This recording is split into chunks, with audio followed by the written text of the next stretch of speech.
Like, I know Cinnamoroll. We're talking Hello Kitty. Okay. Are you guys ready to start? Yeah. All right. I think it's already on. Okay, so I can stop. You guys good? We're like All right. So many friends here. Oh my goodness. there. Are your mics okay? Give it one of those. Give it a whack. Yeah, you're good. You're good too. Then I would trust you. Oh yeah.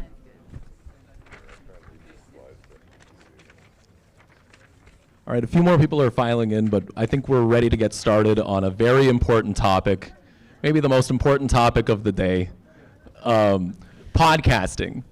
Yes. Hello, everybody. My name is Eric Wickham. I'm the Ontario reporter for Press Progress. I've done a couple other things in my life. I was the web developer for Unrigged. I still am, technically.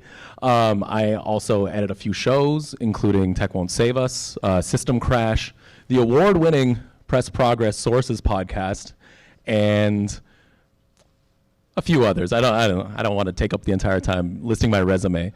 But on stage with me, I have Stephen Maguziak, my co-host of the award-winning Press Progress Sources. Hello, everyone. No, Is this thing even on? Oh, yes, yeah, it it's is. on. It's on. Okay. Yeah, hi, I'm Stephen Maguziak. I'm the Alberta reporter for Press Progress and host of the Sources podcast. Thank y'all for coming. And to my further left, I have Megan Linton, the host of the incredible Invisible Institutions podcast. Wow, thank you. Thank you. Well, thank you for joining me. This entire, I guess, what are we calling it? A panel, Q&A. It's a Podcast. workshop. It's a workshop. It's a podcast workshop. It's a Okay. podcast. We're just podcasting. Okay. The entire impetus or the idea behind this whole thing is just trying to get people from the inception of an idea to published and out in the world. So, I mean, I guess we should get into how we know each other and how we've worked with each other in the past. I'm going to start with Megan on this one because it's pretty obvious where me and Stephen work together at, and we have the same, we work at the same news organization. I forgot. Yeah. I genuinely forgot. Okay, so Megan, where do we know each other from? Recently, I was in Eric's home, which was a very special experience. But I know Eric because of our dear friend Andre here, who is the #1 reason we all have friends, you know. But because Eric and Stephen as well both helped me launch my show, Invisible Institutions, and I'm also part of the Harbinger Media Network. But really, like, when I was making my podcast, I was very fresh. And so having experienced friends, and also, like, what's a podcast without a bro? And so now I have two. Yes, and I'm sure, you know, everybody saw the title of this panel, which is "No, You're Right, You Should Start a Podcast," and thought to themselves, maybe there are enough podcasts, but I'm here to tell you today, there are not enough podcasts. We need more good podcasts out in the world. If you have an idea for a podcast and you have been weighing it, or like just weighing, you know, your options, what you think you should be doing with your time, you're in the right spot.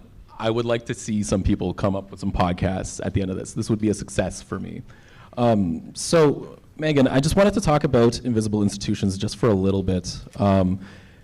What got you to start this podcast in the first place? There was an idea behind it. It wasn't just that, like, I should podcast, people should listen to me. What brought you into the podcasting space? Yeah, so while it would be lovely to assume that everyone here is like deeply familiar with my work, I'm going to tell you what it is. So Invisible Institutions is a show about people, the history of institutionalization of people labeled with intellectual and developmental disabilities in Canada. And so the idea behind the show was really just, this is an area that I've had a lot of frustrations publishing in, and getting media outlets to publish stories on. And so there's a need to make your own media, especially if you're from a community that has been like kept out of the media, or there's like a much longer story to it. And so I worked a lot with a really wonderful editor at Briar Patch, Saima Desai, who is like so amazing in helping me to write articles and like get through the process. But the like history of institutions and their connection to our policy landscape and eugenics and all of those ways that that happened in Canada is something that has been so excluded from our education systems that it was like, I can't just keep writing one hit like articles and like trying to go a little bit deeper each time because I'm really tired, and it just like wasn't the right medium. People with intellectual disabilities or who've been given that label were like historically excluded from our education systems, and so that means that there's lots of other ways that histories are made and written, and that's typically through oral histories. And so podcasting made a lot of sense to go from these like amazing, super rich oral histories about places that most of us have been kept out of, that podcast really gives you the opportunity to like sonically experience these incredibly horrific places and gain some empathy, I think. Absolutely. And Stephen, you came to me with an idea for a podcast about 2 years ago. That podcast turned out to be the award-winning Press Progress Sources, produced by me. But what made you want to start doing stories from print in an audio format? Well, it began as an idea that we were just kicking around in meetings, and eventually they came to me and they said, yes, you're right, actually you should start a podcast. So I was like, okay, great, let's do this. And so we started workshopping ideas, and that was a whole process of coming up with names, coming up with branding assets. We landed on a one-on-one interview kind of format where we could sort of contextualize and expand on stories that we cover with Press Progress by directly interviewing experts. This would be journalists, academics, that sort of thing. So we had the concept part totally down, and then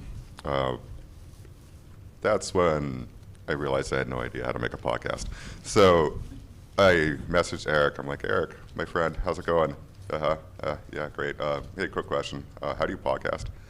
And Eric was extremely helpful in getting me through it. I made some mistakes along the way, of course, including audio issues and that sort of thing.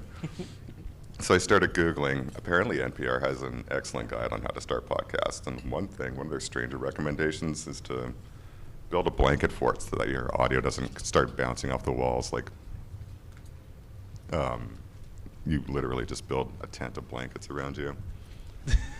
So for my first attempt at it, our first episode with Jeff Dembicki with D-Smog Blog, I built my little fort and got on with him on video. And he was too polite to say anything, but he was probably, I could tell he was wondering why I appeared to be like shrouded in blankets. I was just like, yeah, it's a blanket fort. It's not important.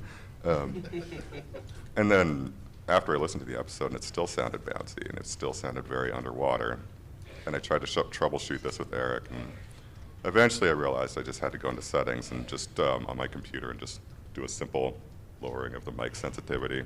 Just little things like that. Just turned out to be a big part of the process. And yeah, Eric was extremely helpful, and we ended up just getting him to produce the thing because I also realized I had no idea how to edit a podcast. So that's the long and short of how Sources came to be. So I wanted to cut in here just super quickly. Like, there's some specific considerations with Stephen's voice. I don't know if you can tell, Stephen has an incredible deep voice. But we were noticing when we were recording that, like, you could hear the echo off the table from his voice, making it resonate. Like, it was incredible. I was very, very impressed by that. But we did some audio treatment. We got it working. The thing is with podcasting is that it's a very low barrier to entry. There's just a lot of technical knowledge that people are missing to actually make the thing work. And so hopefully we can talk about some of the logistics and stuff. A lot of the things that you would need to do to start a podcast are like learnable. You can figure out how to do from YouTube tutorials and just trial and error and banging your head against the wall until it works. But Yeah, no, exactly. We set out to keep it because it was sort of a pilot project, so we wanted to see if we could do it with a lower cost to entry. And so we're going to go into how to get this off the ground at both a high end and a low end kind of entry. So Stephen mentioned a NPR project blueprint earlier that I think I've used for every project I've ever come up with. These are some of the questions that this blueprint would ask. It also, asks you to come up with like 5 episode ideas, what a project success looks like, right? A podcast doesn't have to make you super famous in podcast spaces.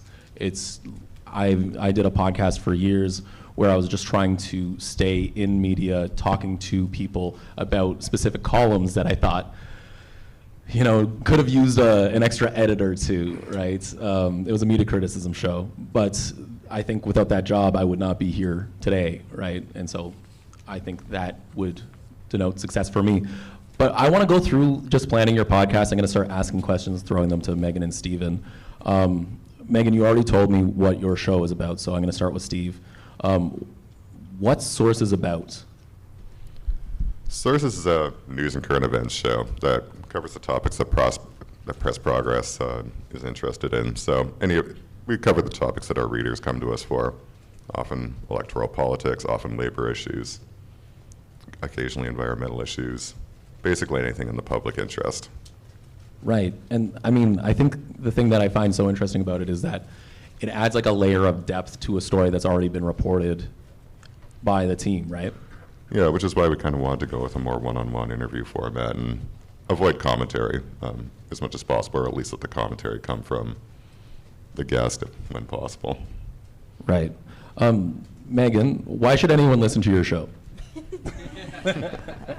I think because we are in oh my God, there's a lot of reasons. If you're a nerd and like history, I think that's a good one. But I think also like as we're trying to get our way out of this current crisis, we can learn from a lot of different brilliant people who have survived a lot worse.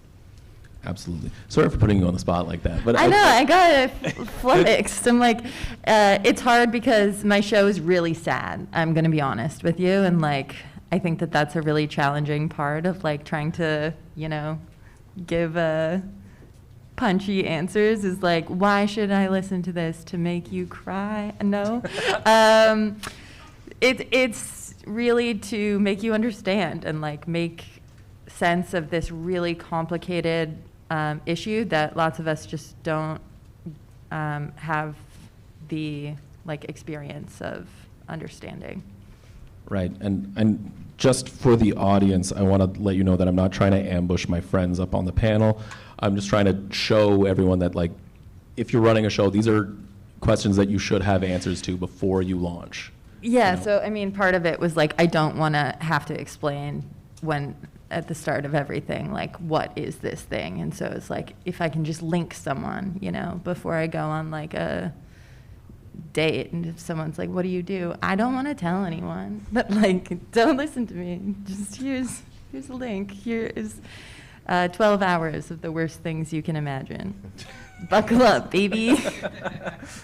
And then you can catch a movie. Yeah, Stephen, what would you say the goal of Sources is? To kind of just add contextualizing and new layers of depth to our stories, because when we write a piece, there's often aspects we can't get into fully fleshing out the background of it. So it gives us a more opportunity for a more long-form sort of approach to the topic. I think we put out a quick hit on something Doug Ford said and did.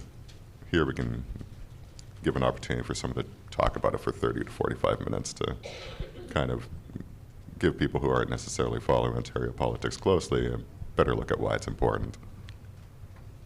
Right. With Sources, I think the best episodes that we've done are always the ones that like pull back another layer, right? Like where you're talking to someone who's immediately connected to that story, whether they're a primary source in like the original story, or if they were, just an additional person that we spoke to on background. It always like gives life to the articles, right? Like sort of makes it a little bit more robust. Megan, when you started Invisible Institutions, what sort of obstacles did you face, and what didn't you expect to see or expect to encounter while you were making the show? I mean, back to the last point, I don't think my show is like that sad, but it is an issue that like people are like, I really struggle to like get through this because it's really thick. And so it's actually made us had to like work a lot harder on creating sounds and creating like making sure the episodes are beautiful to go with like the really heavy material that they cover, and that they take you, like they pick you up and take you with you, because it is hard to get people invested in something that is really, really dark. And so I think that there are a lot of like considerations of like shows that are digging into stuff where you do often find more of that content within audio documentaries, because that is how you get people to pay attention to stories like Connie Walker's podcast. You know, that's like a really intense story about like priests who were still alive and who committed horrific crimes in Saskatchewan. And she does such a good job of like, that is a beautiful show, and it is really, really heavy, but that's the only way you can like get really heavy material to be conveyed over a longer format. Well, I'm going to switch the topic to the next step in the podcast planning phase, which is before launching, I have a little costed thing that I put together, and everyone's going to disagree about the numbers, but these are numbers that I have paid myself or have been paid for specific things. I would say be wary of the podcast producer stuff. Everyone's got different rates depending on the kind of production that you're doing as well. That can be much more expensive or less expensive, really. But yes, these are things that you should not be thinking about until you actually have a plan for a podcast. You have an idea of what it's going to sound like, what you intend for your audience to get out of this thing. So logistically, the things that I think that we're looking at here is how you're going to record it, like what audio equipment you're able to access, how you're going to record interviews or conversations in general, editing software, the podcast artwork that's going to be, the visible like representation of your actual podcast, production stuff like intro and outro music, and where you're going to host the thing.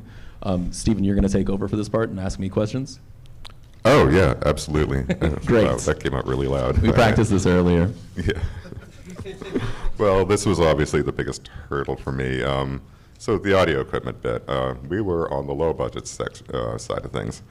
There are lots of microphones out there that are kind of workhorses, like the Yeti Nano is perfectly fine. So that runs $100. I think it came from your recommendation, but you wanted something a little bit even higher end. Well, with your voice specifically, I thought like a Yeti would be bad for you because it picks up everything. I think like a Blue Yeti is a good microphone. If you're looking into getting a specific podcast microphone and you already have a Yeti, great, use that. If you don't, I think there's better options, especially if you don't have like a good treated room, if you don't have carpet, if you don't have stuff on your walls. It picks up an echo. It picks up the room really heavily, and that can be a problem. I know a lot of people that will defend the Yeti to the death, and I don't want to get in audio engineering arguments that nobody wins in those. Everyone gets bored. So I think, people are clearing the room talking about the Blue Yeti. Hi, Luke. We love you, Luke. Yeah, but you can get a good mic that plugs directly into your computer for less than $100, and really, if you have that and an ability to connect with people over the internet, you can do a podcast, right? I think in my low budget costing like $100 for a USB mic, and then a little bit of money for royalty-free music, right? Mm-hmm. Also, the remote recording bit always confuses me because I've done your Big Shiny Takes podcast, and you'd actually do it just fine over Google Meet, which requires both parties to record, or everyone has to record from their own end, which kind of seems like it would complicate the process, as opposed to just going with like a subscription service like Squadcast, where it just does all that for you. Yeah, well, I don't know, I wanted to bring this up because I like talking about double enders. This is like an old radio thing where if you had an interview with somebody who had access to recording equipment, you would call them and you would record on your end, and they would pick up the phone and they would record on their end, and then you would have audio that you could sync up and have high quality audio from both sides of the conversation. And just take a little bit of timing it, syncing it up with a clap maybe at the start. When I started my first podcast back in 2020, it was in the middle of the pandemic. A lot of people were furloughed. We were looking for low-cost solutions on how to record with each other. And we would just go on Zoom, and at the start, we would all record locally, and I would make them all clap. And they always got mad at me. They're like, why are we clapping? Like, this is stupid. We saved a ton of money. We got away with not having to pay for a Squadcast or a Riverside or Zoom Pro accounts until we realized that this was something that we're going to continue doing, and maybe taking out the a little extra work was worth the cost, right? Is there anything else on that table that you want to Yeah, answer absolutely, because I just think this is probably the most difficult hurdle, the editing bit. Audacity is a complicated program. People DIY it and figure out how to use it, but it's going to take a lot of learning, probably watching a lot of YouTube tutorials. What would you say the best way for an amateur to get going on working with this kind of software would be? Well, I think it looks scarier than it is, right? And I am a DIY person. As you can see from the PowerPoint slides, I'm very DIY. I think if you can figure out how to do it yourself, you should do it, because you have more control over what stays and what goes in your podcast. I think I wouldn't just settle with Audacity. There's a better free program. It's called Reaper. If you've ever played around with GarageBand, that's also a great digital audio workstation. Reaper is like, I think there's a trial that's like indefinite, and it scolds you if you don't pay for it. You should pay for it. It's like $60. But if not, they will wag their finger at you every single time you open it. Not me, though, because I paid for it. Andre. Sorry, he was looking at me skeptically. But yes, I think working with audio is a difficult thing to wrap your head around, but the learning curve is not as steep as you would think.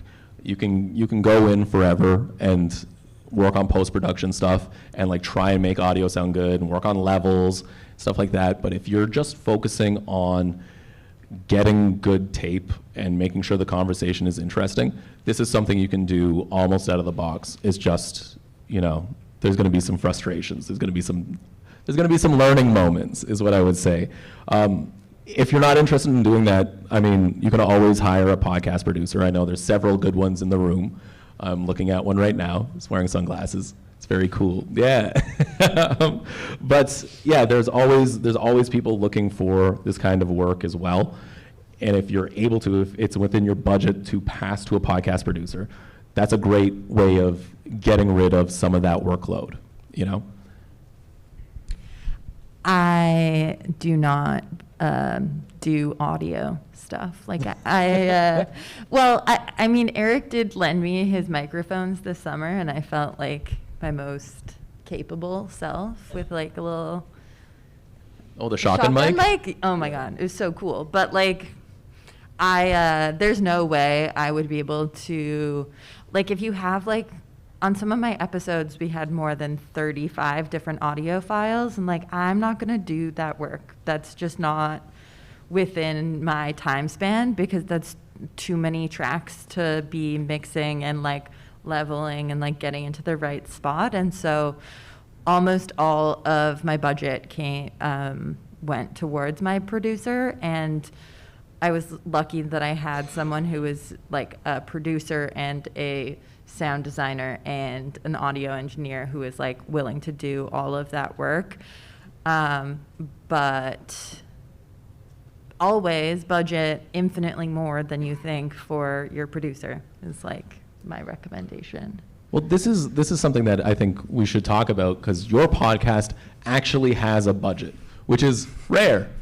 It's rare and it's exciting, and it's why the production quality is so good, because you can afford good sound design on this thing.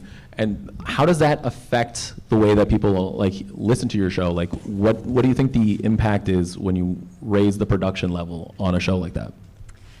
People listen to it, and I think that otherwise it would be really difficult to like get people to listen to it. But I think even beyond that, it's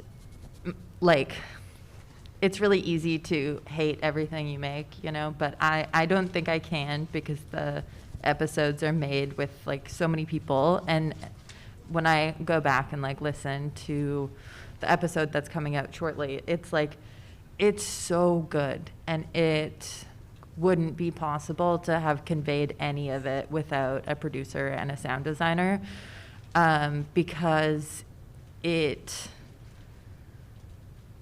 tells the story. Like, sound really can tell a complete story, that like if you've never been to Moose Jaw, Saskatchewan, you probably wouldn't know about the place that I'm talking about. And so how do you get people to Moose Jaw? It's like you can bring people there if you do enough of the sound design work that it is possible. But yeah, so I'm working on a different show right now, but my first show, do you want me to talk about how I got a budget? Absolutely. Okay. And everybody take notes, because Megan's like the best at this. I am happy that I was able to do it, and like I think it is a skill, but I am very interested in like having more conversations about finding money and budgets for this. So you can always connect with me. But so one of my shows is made in partnership with 2 different like large national partners, and so those are 2 nonprofits that are national, and so then they had their own kind of like budget for education activities, and so being able to do it that way was its own kind of like work of, I mean, if you're a union, I feel like there can be some money within that space to designate towards making a show, but also like partnering up with another partner is always useful. And so the first series had a budget of like 15 grand, and I think I like worked 3 extra jobs to finish paying for it, because I was like really committed to it existing, which wasn't great. Like, it was not good. Don't do that. Make a budget for yourself too. But the second one was like through academic partnerships, and I think that that's a really good avenue if you are like either an organizer or involved in like some nonprofits that don't have real money, or any of those spaces, or a union that's smaller but has good academic partnerships. Like, I think that those are really good avenues to like do grant writing through any of the tri-councils, but also there's like lots of other subcategories, and then it's like building the budget, and I think it's a completely different set of expectations and budget drafting when you're like have actual money to do it, because you're costing it not on like a series basis, but on an episode basis, because it is like an hour, and then you're paying the number of people if you're having guests and they're like artists, and you're paying them their artist rate or any of those things. And so I think there's lots of different ways that people can get budget lines to make media, but it's just about like being strategic and thinking about who your partners are and finding ways to know the avenues you're going to pursue, and always, again, like tripling your budget, especially for your producer, because at that rate, when you're doing your show, like they are going to be the least contractually sound because they're still like probably an independent contractor or whatever. And things take so much time. Like, again, if you're working on 30 tracks for a 60-minute episode, that's like a puzzle that I saw the like back end of it for the first time recently, and I was like, oh my God, I feel so bad. Like, oh God. But, I paid my producer the moment that my invoice came in because it's like I had been saving that money for so long to like make it happen. Yeah. Right, and honestly, like, pay your producers well, like Megan. And I'm not saying that because I've produced podcasts, but yeah. No, you guys pay well too. I do want to point out, yeah, we do a much simpler show, so those considerations were different. Basically, we ended up getting Eric to do the production side, cutting the episodes, and what was our rate? I think it was about 75. So the way that the pricing, I didn't want to be transparent about this, it was 75 for every hour of production. Depending on the length of the episode, it would change between 2 and 3 hours. It Right. happened on a bi-weekly basis. So if I completely screwed up on the audio and Eric had to put more time in it, he might just have to add an extra hour onto it. Yeah. That'd be my fault. Which I was totally fine with because I like eating groceries, I've developed a love of eating food and paying rent. Sorry for interrupting. Oh, no, that was about the gist of it. So, I mean, there's two different approaches. Should we get into things like intro, outro music and royalty-free versus paying local artists and logos and that sort of thing? Or is that Yeah. straightforward enough, would you say? Basically, we went the Purple Planet route. What is Purple Planet? It's a royalty-free music website and the cost of sourcing this sort of thing, if you want music, they have, I don't even know how, it's like two guys and they have just hundreds and hundreds and hundreds of options that you can use to cut it, and it's next to free. I think you just pay $40 and you can use it without even crediting them, which is bizarrely generous. Obviously, probably better and more ethical to pay a local artist, but what are your thoughts there? Yeah, I mean, with royalty-free music, it's going to sound catty. You get what you pay for, right? Like, it really is. With music, I think, especially when people will associate that song with your show, when it starts and when it ends, you should get something unique. You should get something that sounds memorable, something that actually embodies the feeling you want people to have when they're listening to your show.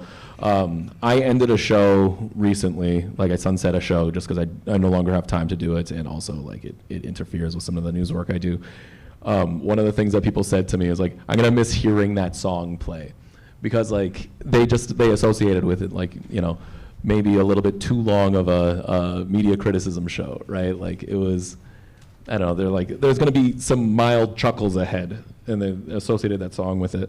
But yeah, I think with podcasting, always it's like, it's time versus budget, and what are you most willing to like do? Is it spend the money or spend the time to learn to do the thing, and where you want to splurge specifically? There's a lot of right ways of doing it. There's a lot of wrong ways too, but I think if you're making something, you can't really go wrong. There's also the question of whether you want to own it, like copyright-wise too, in which case you're going to need to engage someone local and give it to you, same with logos. I wouldn't recommend the Canva route myself, but... Yeah, I wouldn't make your podcast art on Canva. That is something that is on here specifically to show how low budget, how low the barrier to entry can be. Spreaker is a free podcast hosting service. They add ads to the top of your show. Not great, if you have no control over the ads, but it is something that you can do to avoid a monthly fee that you may or may not be able to afford at the time, right? And the higher budget is, again, like that is a low cost of entry. If you're just like, I want a good mic, I want to pay for hosting, I want to be able to record, I don't want to edit, and I want it to sound unique.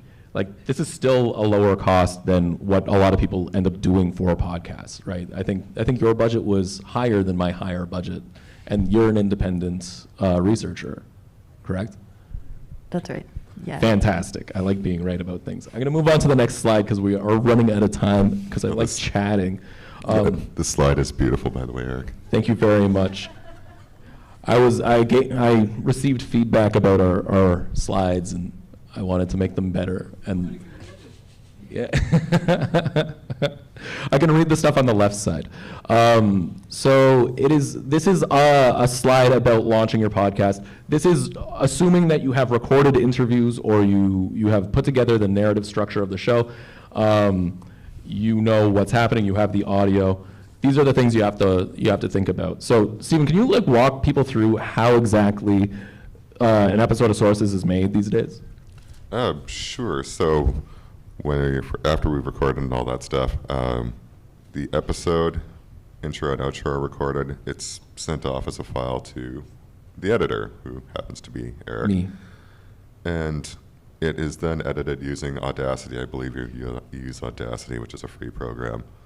And I would say it took you already said, about 2 to 3 hours, correct?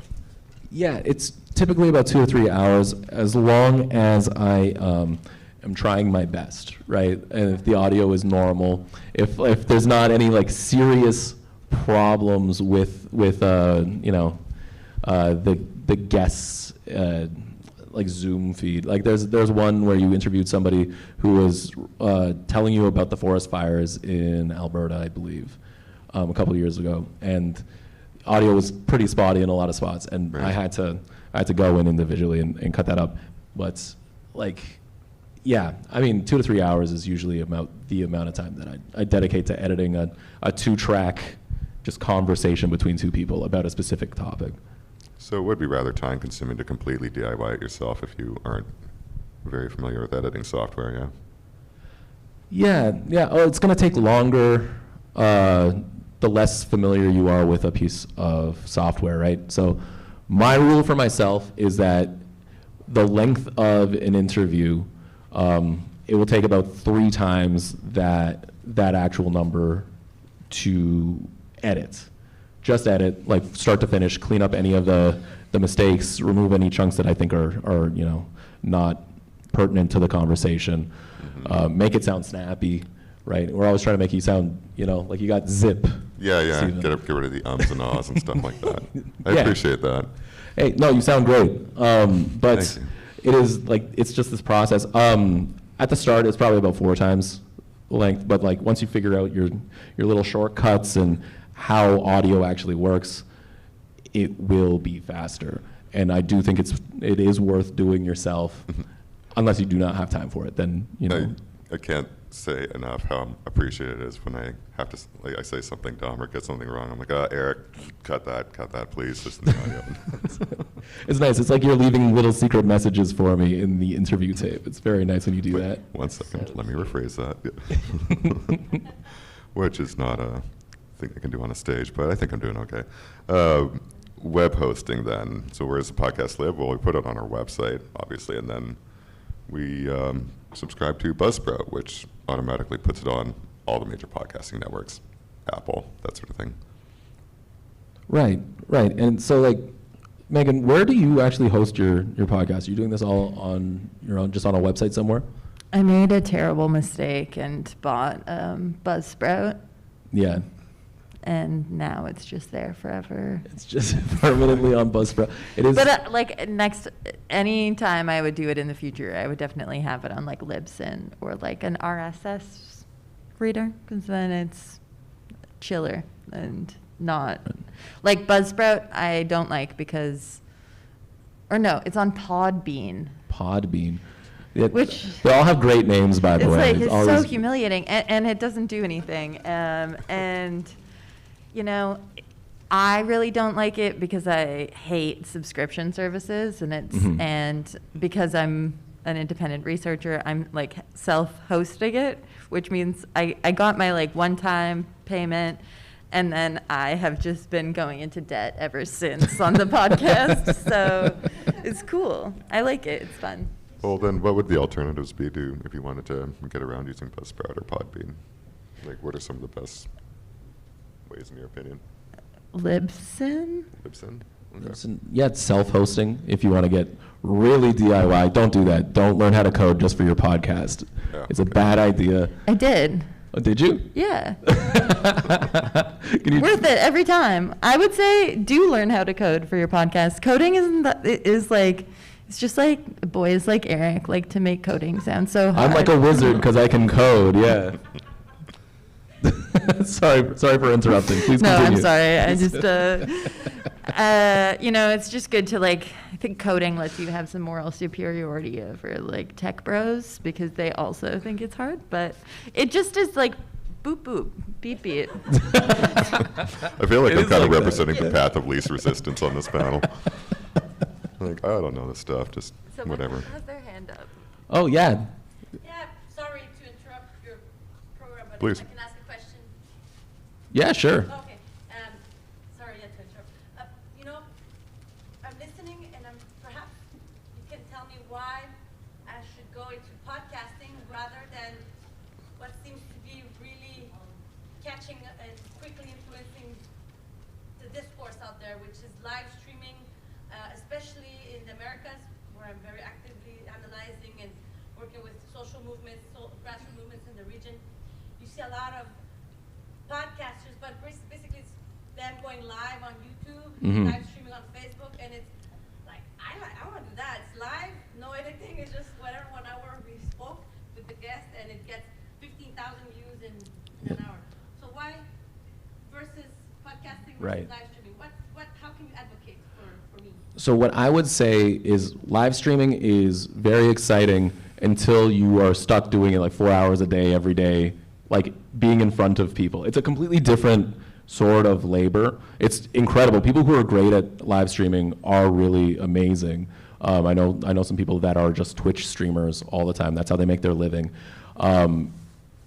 To me, it seems scary because it's you and the chat all the time. Like the way that live streaming seems to work is that you need to be on all the time. People need to be able to tune in and see you. They go to the website, they see you there, they click in, and if you're not there, you're not going to be a part of their routine. Whereas with a podcast, I think the routine is, you want to be on a regular release schedule, but you can make it on your own time. You're not stuck to a specific broadcast time. You're not stuck talking about things that are happening, whether you want to talk about it or not.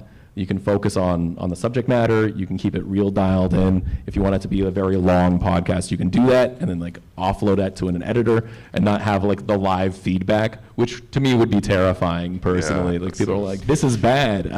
I'd feel bad about it. There's Whereas- also like the kind of like risk of live streaming right now is like that we've seen like here within social movements is that like cops use it as surveillance, and so it's just difficult to like filter out all the people who, if like you're at a protest and are doing a live stream from the like rally or whatever, cops will then that all of that footage is live, and so then it can like really easily be taken up by police to like show people's faces. And we have someone in Ottawa who was arrested like while live streaming and is like fully in like the Vanier, like has been like locked up for a really long time. Hasn't even had a trial yet. Just, yeah. Thank you. I need The- to hear this. Yeah. Did that answer your question though? Yes, I see the advantage, for sure. Like, just for small organizations, just to give an example, on Monday, we did a live stream, a forum, we were discussing the resurgence of mining in El Salvador and how from Canada, the International Soldier from Canada is supporting the human rights defenders and the environmental defenders in El Salvador, Cool. which is becoming United States new Guantanamo, right? Prison, Salvador is becoming even more a military society and regime. So we had different panelists coming from El Salvador, from Canada, the US, and Mexico, and we like live stream on Facebook. So for like I guess forums like that one-time thing, I guess it's okay. But like if you want to do it on a continuous basis, absolutely that makes sense. That podcast has more control on the audience, the message, and the content, right? And it's like I always feel like it's a regular commitment where it's like, okay, I'm going to spend that much time recording, that much time editing, then it's going to go out, and that's the subject matter. And it's not a lot of like moving parts like streaming where someone in the chat can just say something insane and then you have to talk about that. and then you're like, oh, I don't want to talk about that, and there's people fighting in the chat while it's happening. There's another question over here first, and then I'll get to you, Andre. Yeah, first of all, thank you for this forum. So I think for me, the elephant in the room is encouraging the podcast. So that I think we need more progressive voices. But in my experience, the right-wing podcast is doing so much better than our voices. So from your experience of running a podcast, what are we not doing that we can have the same virality that these other voices that are getting on the platform? I mean, you saw how they can persuade the platform, and that's kind of Yeah. So Megan's doing the money sign, and it is. I mean, it's not a small part of that, right? Like, it is a huge part. Having a marketing budget, getting your show out there is actually. Finance, that's what you're saying? Yes. Yes. Yeah. Having money helps getting your message out. There's other ways of promoting your podcast. You can see on my slide beside the very cool picture of a dolphin. There is a bit about promotion. It's very good to have friends. We do a lot of grassroots cross promotion. We do a lot of stuff where we are trying to elevate each other at the same time. Does that compete with a several $1 million marketing plan that's like across several digital platforms? Probably not, right? And I always wonder why the right seems to dominate so much, particularly in the video space. And I've heard a few people attempt to explain this, but I don't feel like I've gotten a very good answer to why that is, other than money and AstroTurf campaigns and that sort of thing. Also, perhaps there's something about the conservative mentality that just enjoys sitting and watching some guy yell at them on YouTube all day. I don't know. I don't know. Like I said, I wonder that myself. I'm sorry, I keep cutting in. I'm like, No, you go ahead. this is my show. No, like, I think that, like, this kind of talk show, this conservative talk show format is also, it predates the medium, right? Like, you look back, like, Rush Limbaugh was on, conservative talk for years and years before podcasts even existed. They've really, like, perfected the packaging and the shooting out into the void, constant sort of messaging. I think a lot of people on the left are doing this alongside something, or they are doing this and they don't really know exactly how they're going to package it. I think right now the problem is that we don't have enough, personally, and I'm always like, everyone's like, there's too many podcasts. I'm like, no, there needs to be more podcasts, because podcasts start and they stop when you can't find a way of making it sustainable, and that's a horrible thing. So I feel like people think that there's more out in the space than there actually is, which is a real shame, because there's a lot of people that should be talking and should be heard that are not using this very low barrier to entry medium to get messages out. I remember, like, a few years ago, we kind of did a different iteration of this workshop, but it was actually like the first time that I'd ever, like, I think Andre had, like, this big thing on the screen about, like, we're, like, losing to all these, like, people. And it's, like, in part because, like, we also, on the left, we don't own businesses and all of those things that, like, make that into an economy, into its own thing, as Eric was saying. But it's also, like, we have to, like, consistently show up for each other in, like, not just in labor, but also, like, labor needs to work with media, and media needs to listen to labor, and like XYZ, like the flow state. So I think that we're all just, slow to listen to Andre and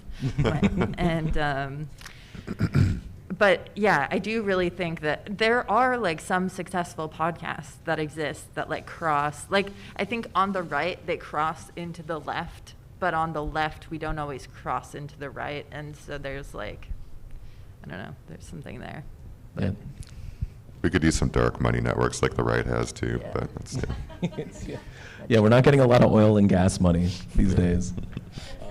Before we get to Andre, did that answer your question? Yeah, thank you. Okay, awesome. Yeah, just to add and build on that, having a space like the Summit where we can have these podcasters press progress, helping to signal boost the work Megan does with the disability justice advocacy community, Harbinger podcast with 83 shows around the country. Business Space, but Business Space, Eric, to build community and to build like our version, counter the right-wing dark money. So it's early days because we're about 4 years into this sort of space, but it's always good to keep our eye on like the game, which is that, yeah, the right is kicking our ass, and what's the solutions? But conversations like this, I think, are part of the solution. Absolutely. Thank you. Andre Goulet, podfather of the Harbinger Media Network. He loves the name. He loves being called the podfather, everyone. Come visit the booth downstairs. Sorry, I have another question over here. Yes. Hi guys, thank you for that amazing talk. So I guess there's this sort of the second half of the Gen Z population, I guess the people that sort of graduated during COVID, you know, the online graduation and stuff like that. There is an inclination for that demographic to, you know, be more into like Joe Rogan podcasts or Theo Vaughn podcasts and stuff like that. And you know, even with all the support in America for Trump and stuff, you know, there was a big surge in like the young people, you know, sort of like watching all these podcasts, young men especially, and then, you know, voting for Trump and stuff like that. So for people my age and also for people who are in the second half of the Gen Z demographic, what's the best way for like progressive spaces to appeal to them that sort of these people, or I guess the right-wing podcast industry is doing good and what we are not currently doing good? Does anybody want to take that one? Honestly, I just finished teaching my first ever class, and it was really, really fun because I got to work with like 30 people who were all later half of Gen Zs, and it was the best because it was online, and so I basically like felt like I was running it as a podcast, which was really, really, really fun. But what I feel like I learned from that was that there's all these like stories that we have amongst social movements that are like so fun and silly and juicy and interesting that we like don't ever share. And so then we don't have that like intergenerational knowledge of like what happened when like the first time the World Trade Organization like met up in North America. Like that's such a cool history that makes people really interested, and that when we get the chance to like have conversations like this one, or like, you know, in these spaces or within podcasts or any form of storytelling medium, I just like, there's so much that, of course, we don't know because we were not brought up in that generation, but also that now, like, there's a really exciting opportunity, I think, for media to, like, catch people up, and also for these to, like, become storytelling opportunities and not just, like, you know, like, shitting on the way things are right now, because like there's still so much that we haven't learned from previous iterations of these same battles that are like so cool. Well, I also think that Joe Rogan specifically, I mean, his show at the beginning, and I'm not a Joe Rogan historian, but I was an 18-year-old man at one point, and a long time ago. But it was when the Joe Rogan Experience launched, and at the beginning it was these frothy conversations between comedians about the industry and how cool it was to be a comedian. And it was this very exciting thing for a disaffected young man who didn't really know his place in the world, could listen to it, feel like he was hearing insider stories, and feel like cool things were happening, and that they knew like the backstory to very interesting things. Joe Rogan got a lot of money from Spotify, and also his politics started showing, and it, not a great look, right? But the thing that he manages to do that I think a lot of people who are in the podcasting space do not do is he connects to his audience in a very specific way. He offers something that they are looking for, which whether it's, you know, this parasocial companionship or it's entertainment because they saw a cool guy on TikTok talk about something. He manages to bring people in and make them feel like they're hearing things that they can't hear anywhere else, which I think, you know, obviously to everyone in the room is not true. Like, you're not going to learn about science from Joe Rogan, right? You're not going to learn secrets of the universe on his show. You're going to get like, 12 episodes of Jordan Peterson like like yelling about things for 4 hours and talking about how like people are inherently chaotic or whatever. Yeah, and to build on the yelling part, like there's an anger to Joe Rogan and many of the guests he brings on that I think just appeals to downwardly mobile Gen Zers, and it's something the left just has not harnessed. I mean, I'm thinking Peterson or influencers like Tate. For some reason, I just think that they feel heard when they consume that kind of content. More angry leftists is what I'm hearing. Exactly, right? Like, would it kill us to do a little populism, a left populism, just a teeny bit? I don't know. So it's an interesting. Perhaps a controversial opinion. But So sorry, did that answer your question? Awesome. Is left podcasting too nice? Well, I've been accused of being too nice. So I have probably. literally never been accused once in my life of being too nice, Really? but I've been accused of being too nice. I could be meaner. It's devastating. It's a devastating insult, and I'm like, no, I'm tough and mean. There was a question over here, though.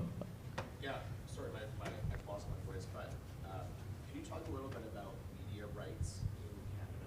One of the things that like I've come across is a lot of the resources out there of what you can or cannot use on your podcast are from the States. Mhm. They have like a bit, I think, a bit more liberal free use laws. And there's not a lot of at least like practical information. I've seen a lot of like very legal writing about it. So can you talk about in your own experience, what can you and can you not use for free? oh, are you talking about like? Like use clips. Like IP stuff, yeah. Yeah, so I mean, one thing is if you're reporting, if you're doing the news, it's in the public interest, you're usually pretty well defended. If you're, like, I edit one show, it's called Tech Won't Save Us, and we'll like include clips of things that like Elon Musk has done or said, and it's, you know, it's from a specific news organization, or it's from a press conference, or it's from a YouTube video that, you know, Musk is saying, oh, we'll have full self-driving cars by 2014, which, like, it's been a while, but like, we can use that stuff because we are reporting on it, right? Like, we are adding on to it. There's specific rights to that. In terms of like things that are proprietary or there's licensing to them, err on the side of caution, because it'll cost you a lot more if you're using stuff that you should not be using. But yeah, there are rules about using things in a journalistic sense, or like if it's in the public interest to use. yeah, I was just gonna say, like, in Canada, I do find that our news is a lot more, like, protected, so you can't, like, nothing from the you have to pay so much money to be able to access, like, any CBC clips from, like, 1965 or, like, any time period, even publicly owned, but, like, or, like, if CBC bought it outright from another source so that, like, they own all of Tommy Douglas's speeches, so then you have to buy all of those outright to be able to air those, and then they, like, multiply it by the, like, anyway, you know, like, whatever CBC's intellectual property things are, those actually are, I feel like, are some of the biggest issues I've hit, because it's like, I just re-record it and play myself as a newscaster, and that's, well, my producer is the newscaster because I don't have a newscasting voice, but yeah, and like Tommy Douglas speeches, like, just re-record by someone else because his writing isn't copywritten, but the CBC ownership of it is, which is really annoying, and I am Interesting. I really didn't know hung that. up on it, and so you gave me the opportunity to say that. Thank you. I don't know if that answered your specific question. Was there a specific media usage rights things? I don't know if I can weigh in on it and be like, no, it's totally legal. Like a lot of U.S. podcasts. Right. They can, like, grab clips from YouTube clips. They can just grab whatever they want as long as it's below a certain amount of time, and they just throw it in there. It makes for a very dynamic storytelling, right? Right. But I find in Canada it's so much harder to do that when you don't have a budget. Right. And so, yeah, anyways, it might be something that, like, could be the basis of some advocacy around copyright updating in Canada, just to make the ecosystem a bit more dynamic. We're about to do that on the upcoming episode, I think. We should probably look into that. Copy left, baby. Yeah, coffee left. We got about 40 seconds left in this presentation, so if anybody has any more questions, we had a little bit about promotion, but I think we should just leave it there if there's no more questions. Thank you all for joining us. Thank you, everyone. Bravo. Wow. I can start a podcast. Congrats. Thank you.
Ooh, there we go. Welcome, everyone. Some people over there I can't see, but hello. Hello, everyone. Welcome to this session. It's called Public Education at the Tipping Point. And I have to say that Canada is in a crisis right now when it comes to education. We're at a critical juncture. We have a crisis in retention and recruitment. And this is really, really scary because education equals democracy. And so when we have a crisis in education, we will have a crisis in democracy. And I'm going to start with a quote by Noam Chomsky. I use this all the time. The standard technique of privatization is to defund, to make sure that things don't work, that people get angry, and then you move that into the private sector. And that is what is happening to our public schools across Canada right now. Systemic defunding, crisis on the classroom level, on the ground. And I'm so lucky, and my name is Heidi Yetman, and I'm the president of the Canadian Teachers Federation. I represent 370,000 teachers across the country that work for public education. Yes. Amazing people, those teachers on the ground. And I worked for 23 years in the classroom, so I do have experience on the ground, and I've been in unionism and worked for my local union. I was a delegate in a school. I worked for a provincial union, and I've been in this position for the last 2 years. And because of my position, I was able to speak to the 2 union leaders down in the United States, the National Education Association leader, Becky Pringle, and also the American Federation of Teachers Union, Randy Weingarten. And this is what they told me. Education is being destroyed in the US right now. They are trying to destroy the Department of Education, which is the department that gives monies to states to help kids with difficulties, kids that may have disabilities, to provide food for kids that may be in a poor area, and they're dismantling education. They are blatant attacks on schools, students, teachers, and unions. And he is abolishing civil rights and restricting academic freedom. Why? Because public education is the foundation of democracy. Because public education is the great equalizer. In schools, we not only learn about math and science and writing and reading, but how to live in the world together and become critical thinkers and distinguish fact from fiction and disinformation. So we understand why he wouldn't want education to work, because then we would be creating a better society. And actually today, some of you may know this, there is actually another conference happening at the Westin Hotel, not very far from here, with conservative minds. And they had a session this morning called Public Education Back to Basics. Back to basics is dangerous because teaching is not just about math and science and reading and writing. It's about living together, learning to live together, learning to know what's right from wrong. So they're there talking about something very different that we're going to talk about right here. And here's what they're going to say, the conservatives. And I think this is really important because when you go out and you talk to people, you're going to hear this. They're going to say that there's been plenty of money spent in education and that unions are complaining about systemic underfunding. They're always complaining, the unions, by the way. And do you know why? Okay, and another thing that we're going to be talking about is the rise in aggression and violence in the classrooms. And guess what they're going to blame that on? DEI. SOGI. Ideologies. Indoctrination. That's what the conservative governments want you to think, is that the rise in aggression, the rise in violence, right, has nothing to do with underfunding, but has everything to do with teachers in the classroom and how teachers are dealing with students. They're going to talk about parental rights. I'm going to put that in brackets. Parental rights. We should be talking about parental responsibilities. Thank you. And they're going to be also talking about choice. Parents having choice to put their kids in any school they want. Charter schools, private schools that are subsidized by our money. Choice is not the solution. So I really think I wanted to start off with that, just to kind of place where we are. I think it's really, really important to get out there and talk to people about what really is happening in education. And here's a little bit of light at the end of the tunnel. We work with Abacus data. 88% of Canadians agree that public education is part of the Canadian identity. So we believe in public education in Canada. And so I want to keep that in mind. I'm here with 3 other people. I could go on and on, but I'm here with 3 other people, 3 panelists that have joined me here. So I'm going to ask them to do a quick introduction. It's going to be very simple. 3 questions. What's the crisis? What are some of the solutions? And where do we go from here? But let's start by introducing the panelists. And I'll let them introduce themselves. And we'll start with Carol.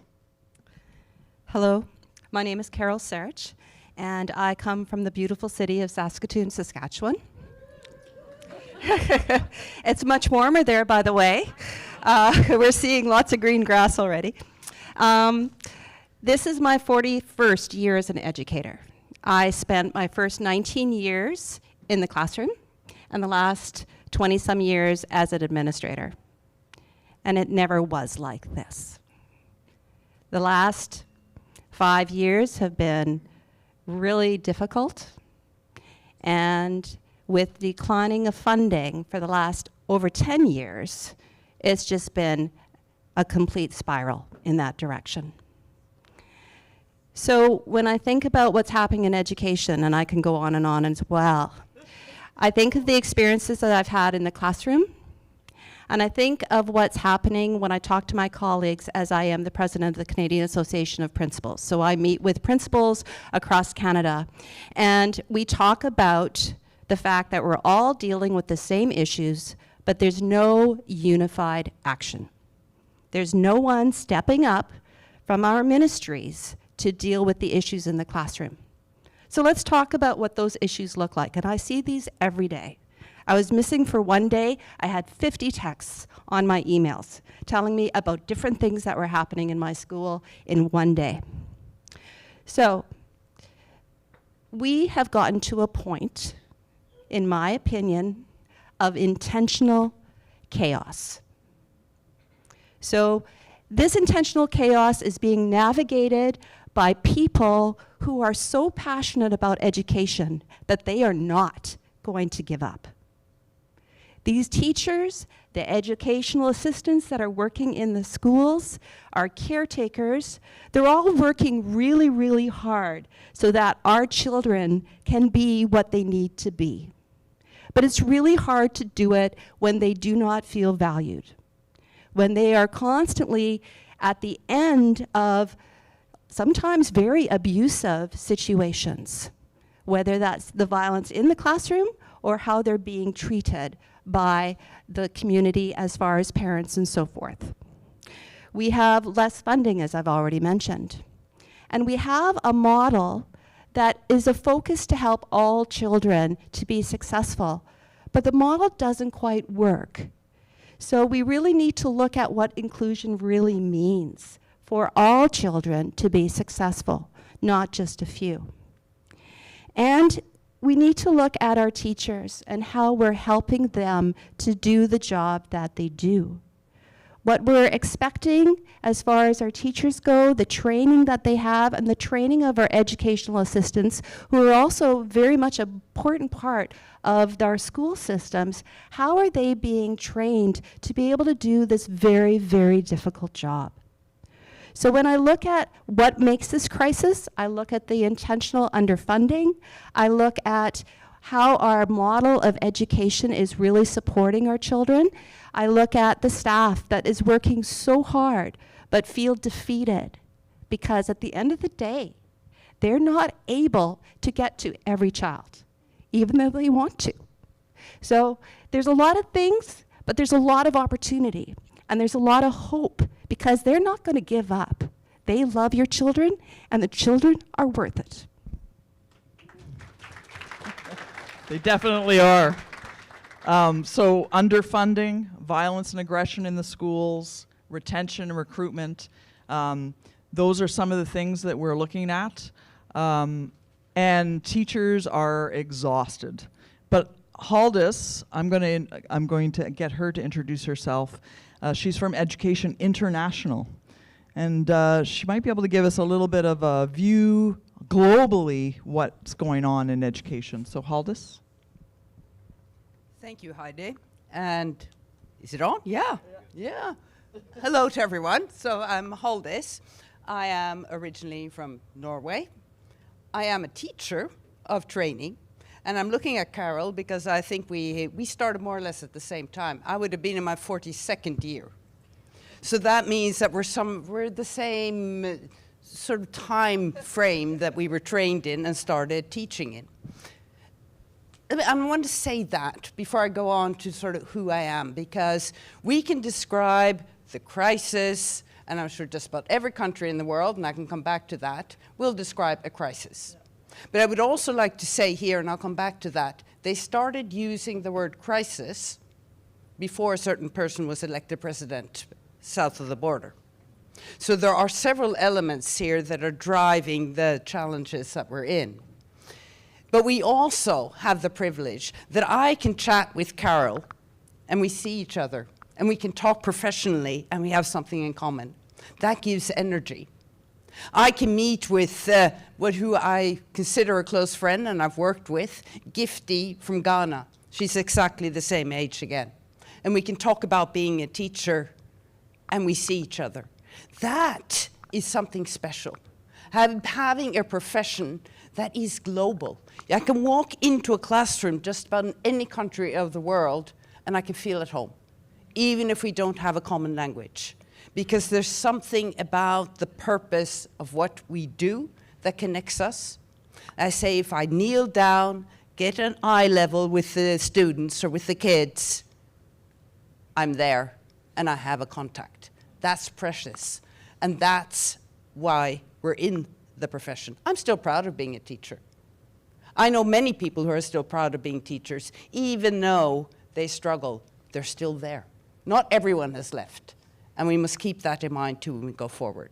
So, I'm a teacher of training, started in 1983 in the north of Norway in a small fishing community, then went on in the suburb of Oslo, but all at the same time, I was a unionist. Union rep at school level, union rep in local, union rep in the regional, then national, then international, representing Norway in the European level, then the global through Education International. Through our member organizations, among other, the Canadian Teachers Federation, we represent 32 million educators around the world, teachers and education support personnel. So we have a reasonably good structure to sort of feel the pulse of what's going on out there. There are differences, but there are also similarities. And those are some of the things that we're going to talk about more here and that I hope I can contribute to. I cannot tell you what to do in Canada, because you have to find those solutions yourself. But I can say a bit about how we try to support in giving you a menu or a checklist that perhaps can create ideas on how to move forward. Thank you. And our last panelist over here from the university perspective. So I will introduce you to Dr. Ken Montgomery. Thanks, Heidi. So let's see, I started out teaching in the 80s as a high school phys ed teacher in Alberta. I've taught subsequently in Saskatchewan, in Japan, in Ontario. These days, my paid job is as Dean of Education at the University of Windsor. I'm here representing the Association of Canadian Deans of Education. There are about 75 of us across the country. And another service hat that I wear is as chair of the Ontario Association of Deans of Education. There's 14 of us here in the province. I assume we're kind of responding to the first question now. Are we? Yeah, all right. Maybe I'll start with this point, and that is we're very fortunate. Public education is good in this country, relatively speaking. And in addition to the quote that Heidi shared, about the percentage of folks who would support public education. I think it's also a good place to start by saying most of us go through the public education for the vast majority of our education in this country, and we shouldn't take that for granted. So this is something to be proud of and grateful for. I'll start there because I wouldn't want any of my comments to be misinterpreted. There are fabulous people working in this system, many of whom are in this room and on the stage, and who are committed in the kind of ways that I'm going to speak to momentarily. But because it is so good, and we do have a moment, at least, before one election could turn things on their head, I think, for us, I think it's worth defending and speaking very vocally about some of these things. And the symptoms are already there. Chronic underfunding is so normalized across all education sectors, we kind of take that for granted, and those fabulous educators in the system do their best nonetheless to work within those constraints. Privatization is accelerating. It's not quite like it is in the States, of course, but there are samples of that. It's also a bit more insidious, at least with my university hat on. And so, for example, these things called public universities, funding has decreased. It's a straight line down since the 1970s to the point that the best that we can say about universities is that they're publicly assisted now. But what is more, we're looking at tremendous cuts, budget cuts, realignments, programs, cuts, hiring freezes, layoffs. It's really quite something. And anybody who's left is asked to do more with less, right? That awful expression. But not only to do more with less, to do it with an entrepreneurial mindset. Act like we're a business, right? Doesn't that sound like privatization to you? It sure does to me. And we're doing this with some of the same experiences that I know you're facing on the front lines with students. Students are much more complex now than ever before. But that's not really their fault. Right? That's a consequences of inequalities in the system. And part of those are the withdrawal of supports to help those students. So we're doing more with less, and things are way more complex to do in the first place. I want to add something else in here, and that's the intensification of audit culture. All right, I've just about had it, to be honest. Standardization this dashboard for that, another metric, another framework, so much time spent on this. It threatens to hollow out the intellectual and relational heart of teaching. And what's that going to reduce us to? That's going to reduce us to simple subject matter delivery, back to basics. Right? Right? Or simply preparing technicians for a ready workforce. Now, this is not to say that there aren't really important vocational and credentialing purposes to education. There certainly are, but there are also socializing purposes and self-actualization purposes. And it seems to me that this panel is all about that relationship between education and democracy, right? Education fundamentally seems to me to be about shaping the ethical contours of a civic society. And that's at threat. I think that's what's really at risk. And this is not unintentional. This is not some accidental backlash from budget crisis. These are philosophical and political choices that demand philosophical and political action in response. So well said. Thank you. Right on. And just to go back a little bit to the retention and recruitment crisis, I'll just give you an example. There in Ontario, 40,000 teachers who are part of the College of Teachers are not in classrooms.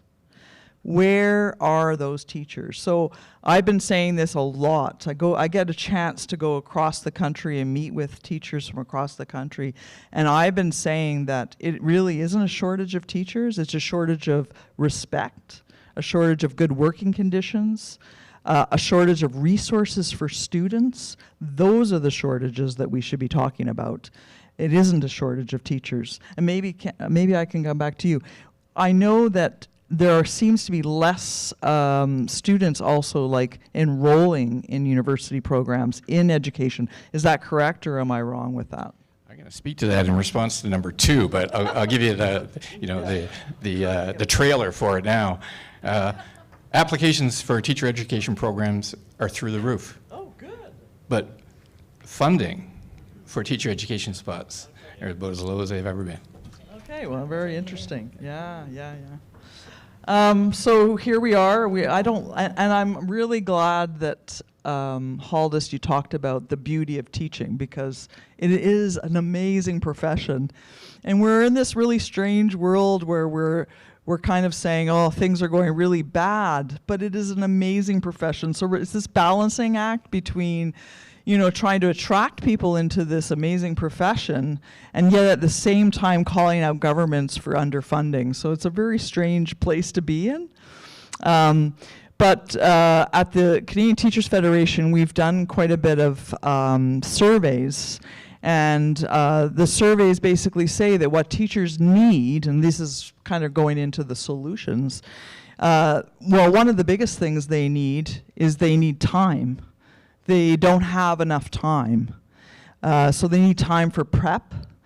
They need more services for their students. So can you imagine you're building a house and you just can't get it finished ever, and you just keep building and building and building? You feel like a failure. You can't get the house done. And that's how teachers are feeling. They feel like failures because they have students that are falling through the cracks, and they can't sit down with each and every one of them. And I remember visiting a school once and having a teacher just fall apart in front of me because she said, I look out at my students and all I want to do is make sure that they're successful, and I can't do it. So resources for students is another thing that the teachers that answered this survey said. And the other thing is smaller class sizes, to be able to do a lot more one-on-one with the students in their classes. So Carol, do you have any suggestions? What can we do to get this, make this better? Well, it was interesting. I was listening to the panel before this one about an hour ago, and they talked about public service and the industrial service.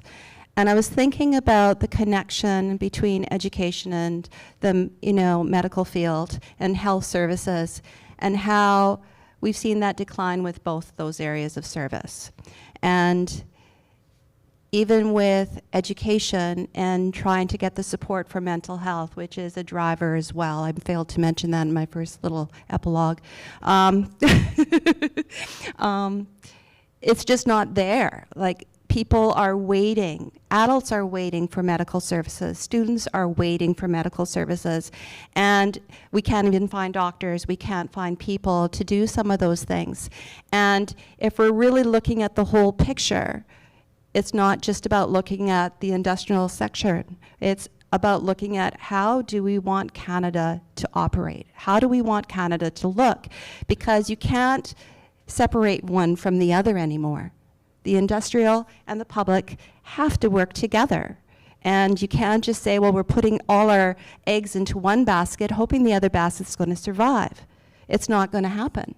And if this election coming up is an opportunity to say, you know what, it's time you let us know what the plan is, so that we can put we're never going to be able to put everything back, but we can start making plans, and they're going to take time to actually put those pieces back together and help our teachers to feel confident, to feel successful, and put the training into helping them, to help our educational assistants to do that, and to hopefully send a message out to our communities saying, this is not just a school issue, this is our community, this is our future. We need to work together, and that message needs to be strong. Thank you. Haldis? Everything you are describing here, unfortunately, could be said in another country, in many countries.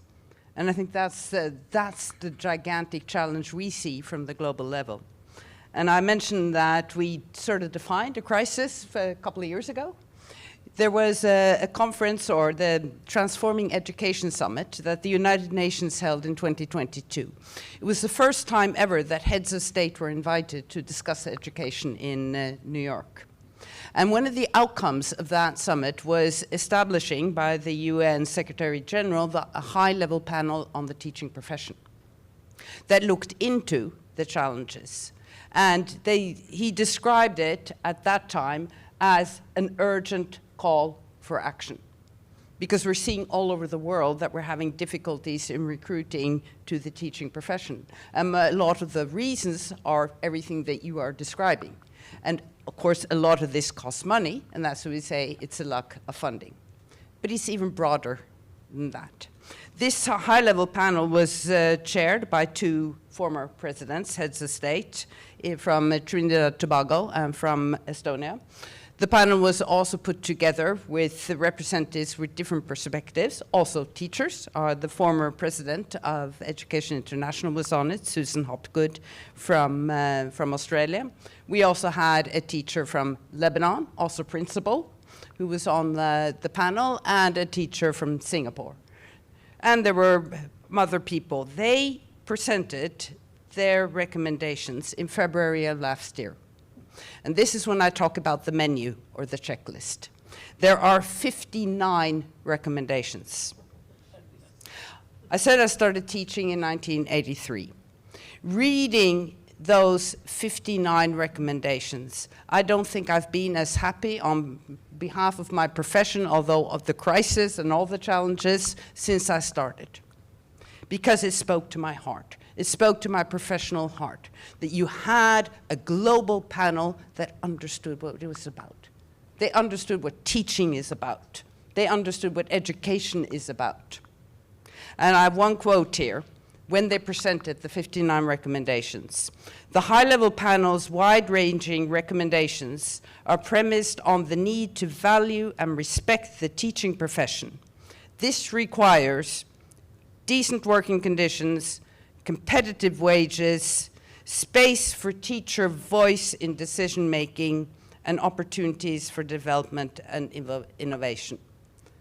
That was one of the co-chairs that summarized the 59 recommendations. So, you know, if you haven't done it, I almost recommend, and I'm sure that I know that CTF has done this, read those 59 recommendations.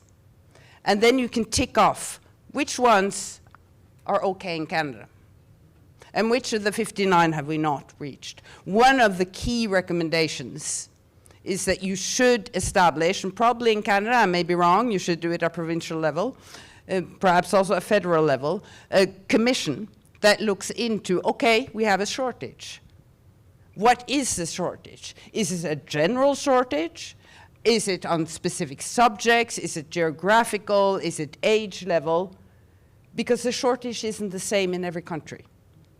Some places sectoral. We were talking about Finland before we went up on the panel here, a country where being a teacher is one of the most sought after professions for young people. They don't have a shortage in general, but they do have a shortage in early childhood education. So it's about identifying. The country I come from, Norway, it's now becoming general. When I started teaching, the shortage was in the rural areas, in the remote areas. So they had to target what you did. But I would like to stop at one of the recommendations that isn't about money, that actually is possible to implement without money. And that's voice. That's the part of listening to the people concerned. I'm sure there are quite a few teachers in the room here, but there are even more teachers that are not here. And why aren't they here? Because they're at work. You know, they're in the classroom. And it's too often that we talk about teachers instead of talking to them, instead of listening to them. That's the voice. You know what this high-level panel calls that? They call it dignity. They call it dignity. And that is something that gives you motivation. If you, on the job, someone asks you for your opinion, what works for you? What do you need? What is your opinion on what we should do? That gives you self-esteem. That gives you energy. Of course, you also need a decent wage, and you need proper working conditions and all that kind of stuff. But you also need to be respected. You also need dignity. And if that disappears, you can have all the money in the world, but you're not going to have an attractive profession. So you need to make a whole package. That's amazing. I love that. The voice equals dignity. I think that's really, really important. And I think that that's also something that as a teacher, sometimes you don't feel that you have a voice. You know, you're given a curriculum, here's what you have to do. You've got to be here for this meeting at this time. You've got to do this, you've got to do that. When you pack, if you start packing curriculum so tight that teachers don't have any opportunity to be creative and to maybe veer off in a direction because the students are really interested in something, I think that's a shame, because to become a teacher, it's, and there's somebody over there that can answer this question, it's 4 or 5 years of university. You know, depending on which province you're in, if you've got a, you know, if you're doing your degree in education, or if you're doing a degree followed by a 2-year master's, it's 5 years of, you know, 4 or 5 years of it. 6, there you go. 6 years of education. I mean, I have a son who just graduated a couple years ago in engineering with a whole bunch of friends in engineering, and they're making 80 to 100, 105,000 a year, and they're 22 years old. Anyway, just throw that out. But Ken. All right. Well, I think it's clear that the current context is untenable. And I also think I'll put a bold typeface on this comment that it is a political, philosophical, and deliberate choice not to fund the education sector properly. That is the first and foremost problem. I think that Heidi has framed this panel really nicely. One of our obligations is to reclaim and re-emphasize education as democratic work. It is about making a more just and more livable society. If I were to have said that comment over at the Westin Hotel with their back to basics thing, I would be pathologized as suffering from a condition called wokeism. But man, oh man, it pays to be awake, I think. And I think that what we need more than ever is an eyes wide open kind of awakeness, in opposition to anti-truth and selfishness and anti-intellectualism, in support of a democratic responsibility for the country, the state, and one another. That's I think what we need, and that's why education is so important, right? Because this is what we do. This is what, you know, those of you who are teachers in the room, this is what you do every day when you go to work, and all those who are not here today who are working, that's what they're doing. And in the schools, whatever level we're talking about, we can undo practices of domination, and we can teach and have folks learn how to practice freedom. And wow, great points, Hollis, about dignity. We need to restore dignity and respect and professional autonomy. But this isn't just about teacher retention. It's not about keeping them in the profession. This is about having them thrive in the system, right? And it's about having them thrive in creating democratic conditions and having their students do the same. That's what that's about, I think. And the other thing that my little scribble notes I've made on the train on the way up here is, gosh, we need to be really vocal about the fact that public education does not belong to the markets. Public education belongs to the people. And not just a few of us, but all of us, right? You know, we're not consumers, we're co-creators of a future. If we do some of that, then I think that we're going to find, you know, democracy's even more contagious than the measles. Heidi had asked a question about teacher education and the numbers. So I was just looking at the stats on the way up here as part of my dean job, and something like 2,000 applications for 499 funded positions. We are going to turn down about 1,000 people, because some of those are not qualified, but 1,000 people who are otherwise qualified to enter the teacher system, but we can't because we're not funded properly for that. So there, again, I'm going full circle back to the money bit, but again, that's a political and deliberate choice. Oh, that's crazy. Because it's funny because, like I've always thought, so previous to the Canadian Teachers Federation, I was in Quebec. And I know that in Quebec, the numbers for people going into university has dropped going into education. So it's really good to hear that there are people out there that want to be teachers, because it's such an important job, right? Yeah, well, I'll just add one more thing on that to your point. Show me one teacher candidate who's really only interested in, summers off, and I'll show you 500 who are committed to the ideals of education for democracy. Yes, education for democracy. It's so, so important. Haldis, where do we go from here? How do we move forward? Oh, yeah, you want the answer. I do. Well, I know that just talking about it is really important. The public needs to know, right? The public needs to know what's going on. Well, I think, as I said, you have to do the job. We cannot do that for you internationally. And you have to analyze, and I said something about analyzing where your shortage is, but it's also, what is hindering them putting funding into education? We know that it can be political. It can be a choice that you want a small state, a small public budget, that you don't actually acknowledge education as a public good, which the UN does, by the way, just this little organization that I know some people don't like. But internationally, it is quite acknowledged as a public good, as an equalizer, as you said, as something that society should do for our children. They are the ones that we are providing the service for. So it can be political. It can also be that you don't have the revenue, because it's our taxpayer monies. That can also be political, that you're not collecting enough taxes. But in the other parts of the world, it can also be other things. And you can also support the rest of the world, because sometimes they may be collecting taxes, but what are all this public money going to? Paying off foreign debt. So that even if they wanted to, they don't have the revenue to invest in education. So it can be political, it can be ideology, it can be that you just don't have the money. But I want to, if I may, have a couple of comments on this. What should education be?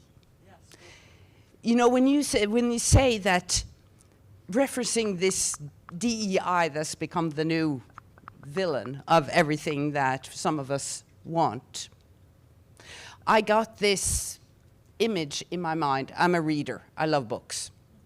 And I often quote them, and I try to be accurate, but I'm not always completely accurate. But you think about, if DEI is the villain, what do you want to solution? Do you want to start segregating people so that you're never exposed to anything that is different from yourself? So that you can live in your comfortable little place? In my mind, then you are moving all conflicts out of school and into society, because then you're not being trained in how to be with people that are different from yourself. You have an author, journalist, Ryszard Kapuscinski. He's no longer among us, Polish journalist, who also wrote books. The last book he published was a collection of essays on the topic The Other. And in one of those essays, he says that mankind has always used 3 tools to try to solve conflicts and differences. You go to war, you build walls, or you create dialogue. For me, public education is the dialogue solution. And he says that the only one that has ever worked is dialogue. Building walls, for me, is segregation policy. Trying to create little hubs where you are just with people that are not different. And the second image that came into my mind was my first professional training as a teacher. It was a Finnish woman who came, I remember her name, Tove Stugupnavkangas, and it was about mother tongue education. Because we had a lot of new immigrants from Finland who spoke Finnish, which is very different from Norwegian. And there was this grumbling, oh, it's too expensive. It's too expensive to provide mother tongue education. And she looked us in the eye and she said, who are you that take away a child's right to speak to their grandparents? And that sort of thing is not just about language. This is about who are we to take away from children the opportunity to feel proud about their home, about their parents, whether they are two moms or two dads, or only one mom or only one dad, or if it's an aunt or uncle or whatever. Who are we to say that who they feel they are is not good enough? And for me, that is the core of the equalizer, the public education. It should be the place in society everyone is safe, that we as teachers can offer without risk to create that space, not just about teaching back to basics. Heidi, we were placed in Iceland last week. I can't quote what they said because there were Chatham House rules, but I can quote my response to one minister that said that we have to stop talking about this well-being and go back to basics. Have you ever seen a child who's scared, who's hungry, who doesn't feel safe learn? I have not as a teacher. We need to create those safe spaces. Then they will learn also the basics, but they will also learn to be agents in their own life. Bravo.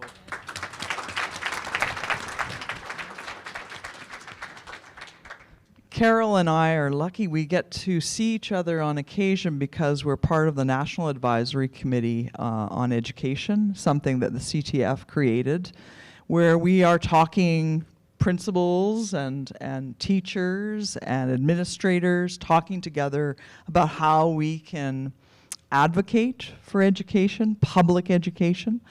So that's one thing that we did do at the Canadian Teachers Federation, and I think it is a great way to get the voice out there, to make sure that we're talking to our colleagues.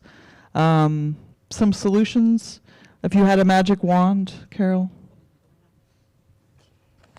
As you talked about some well-known speakers and people you've read, it made me think of, you know, what is our goal for education? We want our children to be successful. We want them to be confident. We want them to be resilient.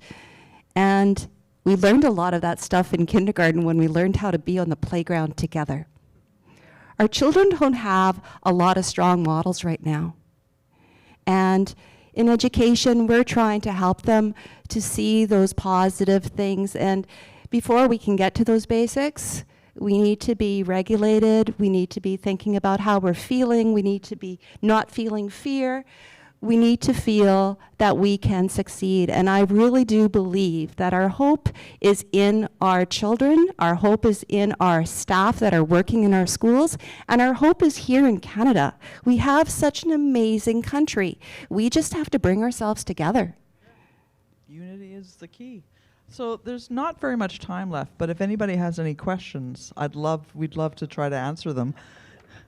I think that we only have 4 mics, so we'll it's for the translation for anybody who is listening in French. Hello. There you go. Critical thinking. So you hear that all the time. I've heard that when I was in high school. I heard that when I was in university some time ago.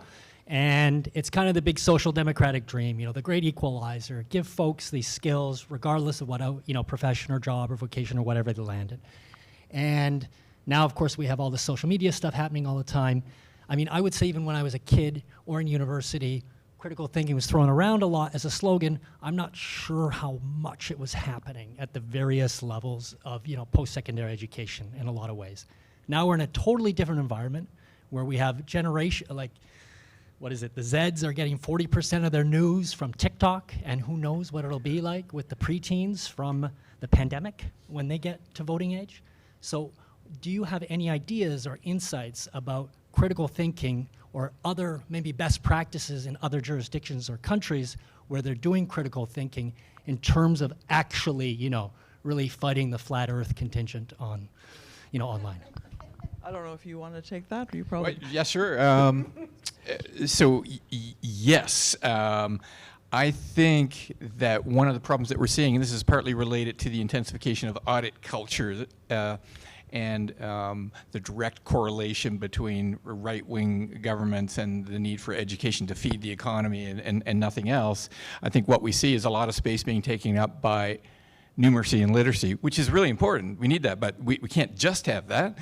We need space. So we need to, one of the things we need to do politically is to create pedagogical and curricular space for critical thinking, for literacy and numeracy, but also for creative and artistic expression. I mean, snotty res kids, right? Very political, very important group. Not my style, but we need that kind of space if we are to bring everybody on board, which is the whole point of a democratic space. Yeah, and I'm glad you brought up social media. It is a huge thing in our schools, right? And a lot of schools across Canada have put some limitations on, not social media, on phone usage inside the schools. We're hearing really positive things about that from different provinces, so that's good. You know, when you're walking down the hall of a high school and everybody's sitting against the locker one by one, not talking to each other, but on their phones, that's not learning to live together either, right? So there is that whole social media space that has contributed to a lot of problems inside our schools for sure. May I jump in? Because I think this is extremely important. This is also about professional development for teachers, that they actually understand the society and the lives that their kids are living. We had data, the OECD have data on using technology, digital technology in education. That's relevant for Canada as an OECD country.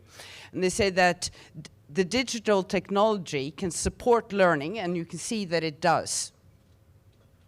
But when kids are using their phones for social media and other things in school, learning goes down.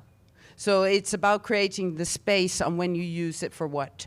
But I think it's extremely important that teachers have the knowledge of what's out there to be able to challenge kids on what do you see, where's the source, what are you hearing, and force them to be exposed to alternative information than the one they're getting through TikTok or wherever they are. I know they're there, Snapchat, TikTok, all these platforms. But that is about professional development. And it is about that we have, guidelines and guardrails for how to use it, because there are other things. There's data collection about our students that is going on when they use these platforms.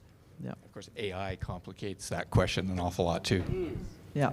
But another piece of this is having that strength of a historical context. When we talk about what is core curriculum, are we taking that time to really acknowledge all the diverse and important information so that students, as they're going through the years, are getting solid information so that they can make those informed decisions and have the opportunity to have those conversations in classrooms? And so when they go home, they can continue those conversations at home with their families.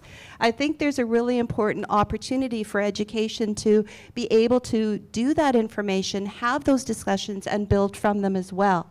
And that can start at a very, very young age so that they can be critical thinkers. And you talk to young children too when they're invested in their education. They're asking really great questions. How are we answering them? Are we giving them those tools to say, well, what do you think? What are the options? What are the consequences if this happens? And you'd be surprised how those 5- and 6-year-olds can give you a pretty good answer. Oh, I can imagine. Yes, you need a... So veux-tu faire prendre...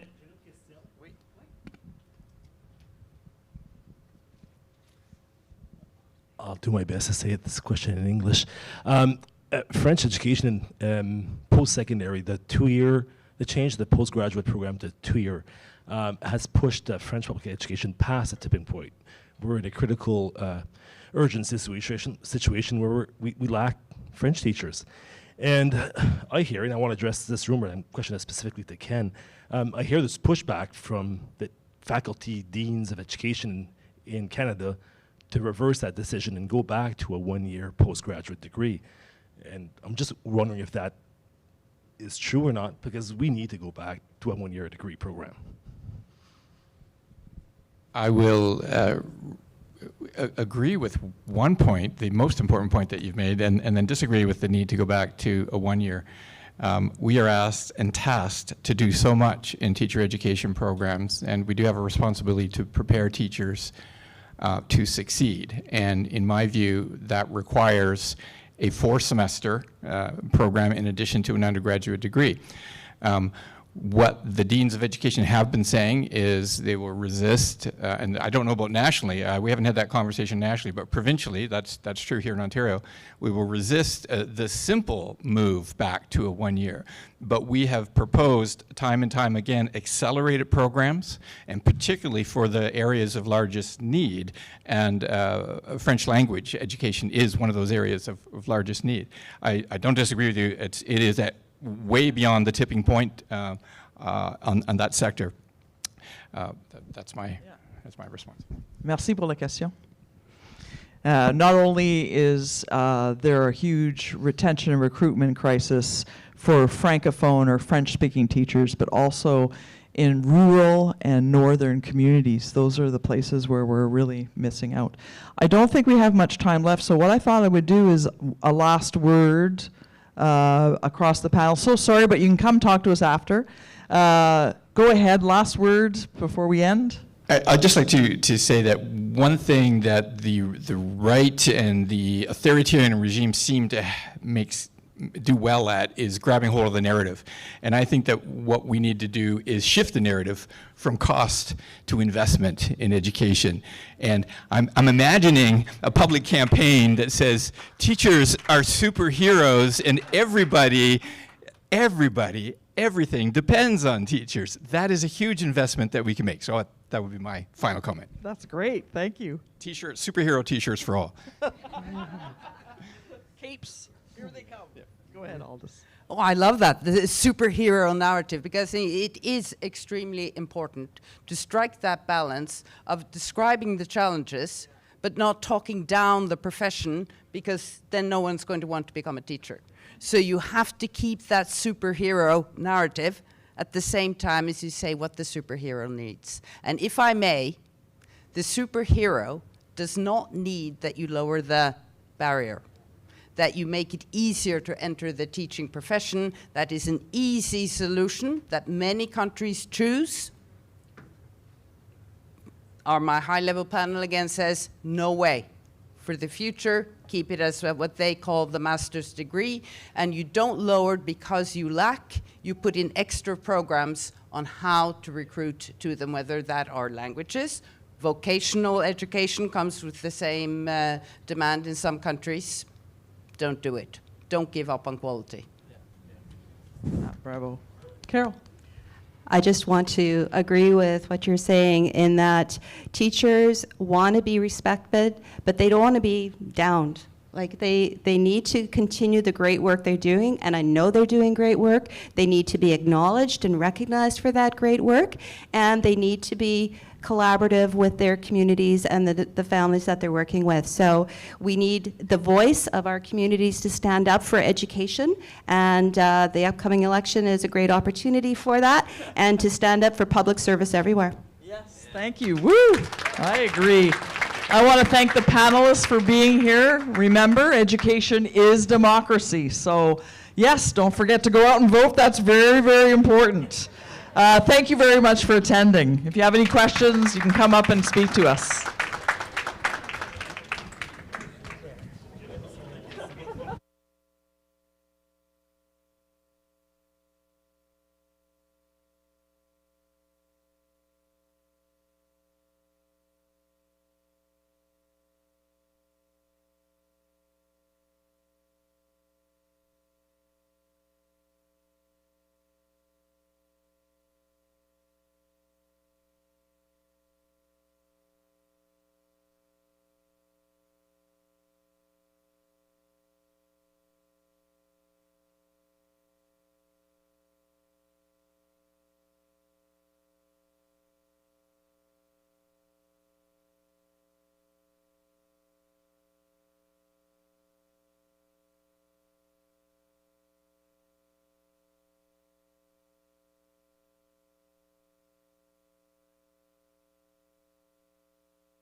everybody. There we go. We're going to be starting shortly. This is the Internet Zombies panel. If you're interested in healthcare, that will be downstairs in the main ballroom.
Awesome.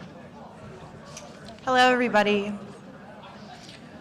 Welcome to Internet Zombies, How the Right Uses Social Media to Eat Our Brains. Today, our speaker will be Tim Chu. Tim is the Director of Strategy and Partner at Metric Strategies. A veteran of political campaigns from coast to coast, Tim joined Metric Strategies after serving as Deputy Director of Communications to Premier John Horgan and as Director of Communications to the Attorney General of BC. Tim brings a wealth of expertise in organizing, strategic communications, and creative development. Metric is a proud member of UFCW 1518. Welcome, Tim.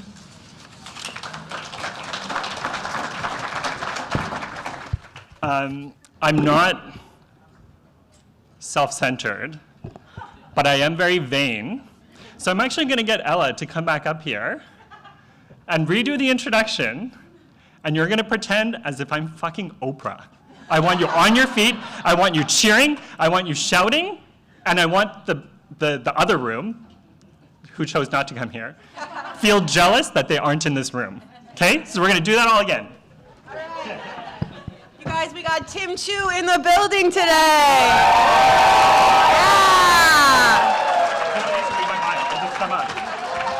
Thanks. And you get a campaign. And you get an internet, and you get a social media. Everybody gets a social media. Okay, we can start the slide if you want to flip over to the slide deck. So, right, and I'm told that I have a clicker. Look at that. Does anybody know where this is from? What? Yeah? Bob's Burgers. Love Bob's Burgers. TV show, great TV show, very awkward. Okay, I'm Tim Chu. Heard a little bit about me. This is my other bio, which involves professional meat waller, so like the people who stand behind elected officials while they speak. So that's Jack Layton, and that's me looking very young, standing at the back. I'm a millennial, so I spend a lot of time on the internet.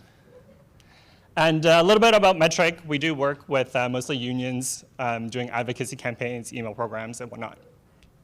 Okay, what we're going to cover today, we're going to talk about various trends on social media, what the right is doing. We're going to talk about some case studies from the US, and we're also going to talk about some takeaways. What we're not going to talk about is how to do social media advertising. And we're going to talk about tactics, but I'm not going to talk about the specifics. And what I mean by that is we're going to talk about the container of how to push back, but I'm not going to tell you what the content should be, if that makes sense. Okay, show of hands, 0 to 5. And you can just, do that. How familiar are you with social media? 0 being not at all familiar, that the Industrial Revolution is blasphemy. 5 is, I'm so familiar with social media that like I birthed Mark Zuckerberg and I hate him as my child these days. So let's see where people are at. So we have some 4s, 1s, 5s, 2s. Okay. My next question is, how many of you keep track of what's going on with the right? 0 being, I could barely keep track of my life. 5 being, I sleep with one eye open because I don't want to miss a beat of what's going on the right. So let's see. Okay, 3, 4. It's a good mix. Okay, so I'm going to start off with some trends on social media. Recently, you probably heard or may have heard, or this is your first time hearing, and that's fine, that organic social media, especially political content, is dead. That is just not getting the same audiences, that the way to do it is paid advertising. But let me show you something that was from the States after President Trump became president. Since November 24th, we've seen a pretty steady increase of engagement on social media related to politics. And this could be a combination of things. It could be that the algorithm is changing. It could be that the people who were sleepy during Joe Biden's term is coming out of the woodworks to fight back against Trump. But there is some sort of increase that we're seeing. The second thing I want to show you is, and hard to read, but it's sort of the top 100 Twitter political accounts, top 100 political Twitter accounts by total post views. And each square represents one account. You could tell how Twitter is fucked up. You just need to open it and you can see. The biggest square is actually Elon Musk's. All the other red squares are Republican-aligned Twitter accounts. They are dominating Twitter because the algorithm skews towards them. And you can see that there's some dots of blue. So I thought that this was also very interesting. The last thing I'm going to talk about while we talk about trends, and we'll get back to this, is we approach social media where it's sort of like the shorter the better, right? We go from 30 seconds to 15 seconds to 6 seconds, maybe even down to 2 seconds. But I think we're also starting to see a comeback of long-form videos. I'm sure many of you folks have seen the Pierre Poilievre housing documentary that goes for 15 minutes. And you also see other TikToks where it's sort of like, the screen is split. One side is potentially like a hydraulic press or somebody cooking food, and then the other side is somebody talking about politics. And you're starting to see longer forms of social media. And we're going to talk about why we're seeing this. Another way that I keep track of what's going on with the right is Meta has an ad library where you could track who's spending money on social issue advertising, and you could break it down.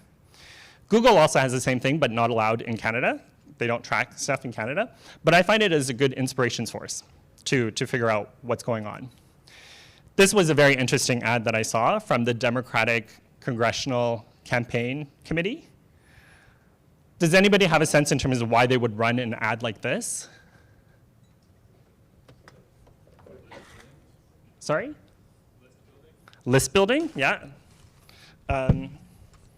I have candy for people, but I'm gay, so I can't throw. So watch out. Yeah, it was pretty bad. Okay, but it was coffee crisp. It was wonderful. Yeah, there's components of list building. There's components of wanting to actually split who is interacting with your audience. One thing that I've seen from the States and how they're running ads these days is sometimes you'll see very nonpartisan looking ads that just ask you, where do you fall amongst the political spectrum? It's interactive, it's dynamic. You click on that ad and they split you immediately, where you said, I'm a liberal, and it splits you into the liberal category. I'm a conservative, and it splits you into the conservative category. I'm NDP, and it splits you there. And then, therefore, the ads that they run, targeted towards the people who self-identified, are going to be specific to that audience. So if it's NDP, it's going to be get out the vote. If it's conservative, we're going to try to suppress that vote. And it sort of takes the guesswork out of some of the political advertising and targeting. Okay. let's talk about what's happening in Canada. We're going to watch a video, but before we get to that, warning, it is difficult to watch. I found it very difficult to watch this video. It's a short TikTok, and we're going to dissect it a little bit afterwards. So we're going to pass it over to Project X to get us up and running. Last night before going to bed, I made a video about how some of the consequences of immigration are the fact that women in Canada and the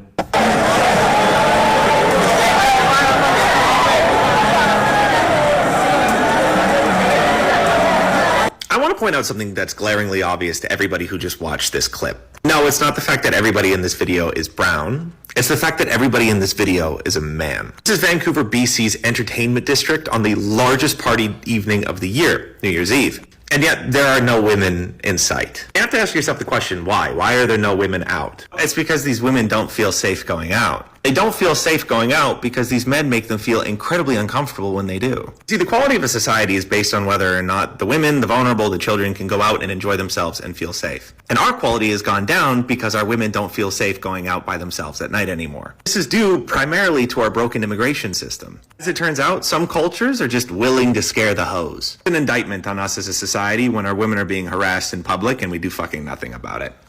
It's sad. Great, thanks. We'll switch back to the slide. Yeah. And I say this metaphorically, but you know how some people just have like a punchable face, metaphorically speaking? I mean, so this person, as it turns out, exposed by the tyee, is actually a BC Conservative staff person. So in the day, works for the BC Conservative Party, and at night, he puts out racist fucking TikToks. And we are, yeah, very shameful. And we are inundated with this kind of stuff. And it's because you see that they're just pumping out pure volume. You want to know the next 3 videos that I got after watching this? The first one says, is this what you want for Canada? And it's another white man talking about how immigration is broken and how, people of color are awful. The next one is somebody talking about an ad that Jagmeet has, I believe on a SkyTrain in Vancouver, which talks about like, if you need help with immigration, contact my Constit office. And he talks about how awful this is. And then the third one is a woman working out that says, watch how I react to creepy men staring at me while I'm working out. And you're probably like, oh, well, that's odd. The third one seems a little bit odd. But if we actually go back to the other video and look at the keywords that were generated, you could see the kind of stuff that it's pulling up. Women's safety in Canada, cultural attitudes towards women, immigrant perspectives on safety. What we've sort of stumbled upon here, and that the right does well, are these entry points. They find ways for people who have certain concerns to somehow sort of be part of their movement. And when we talk about entry points, the right has built a massive, robust pipeline towards radicalization. And this is very well documented, right? We saw that recently with the wellness to anti-vax pipeline. So for those who don't know, the wellness to anti-vax pipeline is, you might be watching videos on TikTok about adding turmeric into your tea and how it reduces inflammation. You might get a video next about how the chemicals in your food are bad for you. And then you might get stuff about how there are chemicals in vaccines and that vaccines cause autism. And then you could go full circle and go back to like autism isn't real kind of thing because it never existed before. This is that pipeline that they are pushing people towards. And they have all sorts of entry points, whether it's wellness, whether it is about immigration, whether it's about women's safety, whether it's about gaming, whether it's about any other topic that you can think about in the world. They have their fingers in everywhere to try and pull people in. And they do it in such a subtle way that they don't necessarily need to be overtly racist, even though some of them are overtly racist. And you have the far right continuing to push people to the far right because that's what they want. And you have this pipeline where on one end are the people who are sort of getting slowly sucked in, who are just starting to become believers. And throughout the process, they meet different types of people. They meet people who will tell them stuff like, hey, look, I know you probably have issues with our movement, and that's fine. I do too, right? I'm talking about the Michelle Rempels of the world. This is me looking towards the camera to try and like pretend that was Michelle. The Michelle Rempels of the world, the Melissa Lantzman at one point, the Peter Millibars, these people who apologize for their party over and over again, but they will never leave their party because they truly believe in it. And you have those people, and throughout the way, you're conditioned to think that this is fine, that this is normal.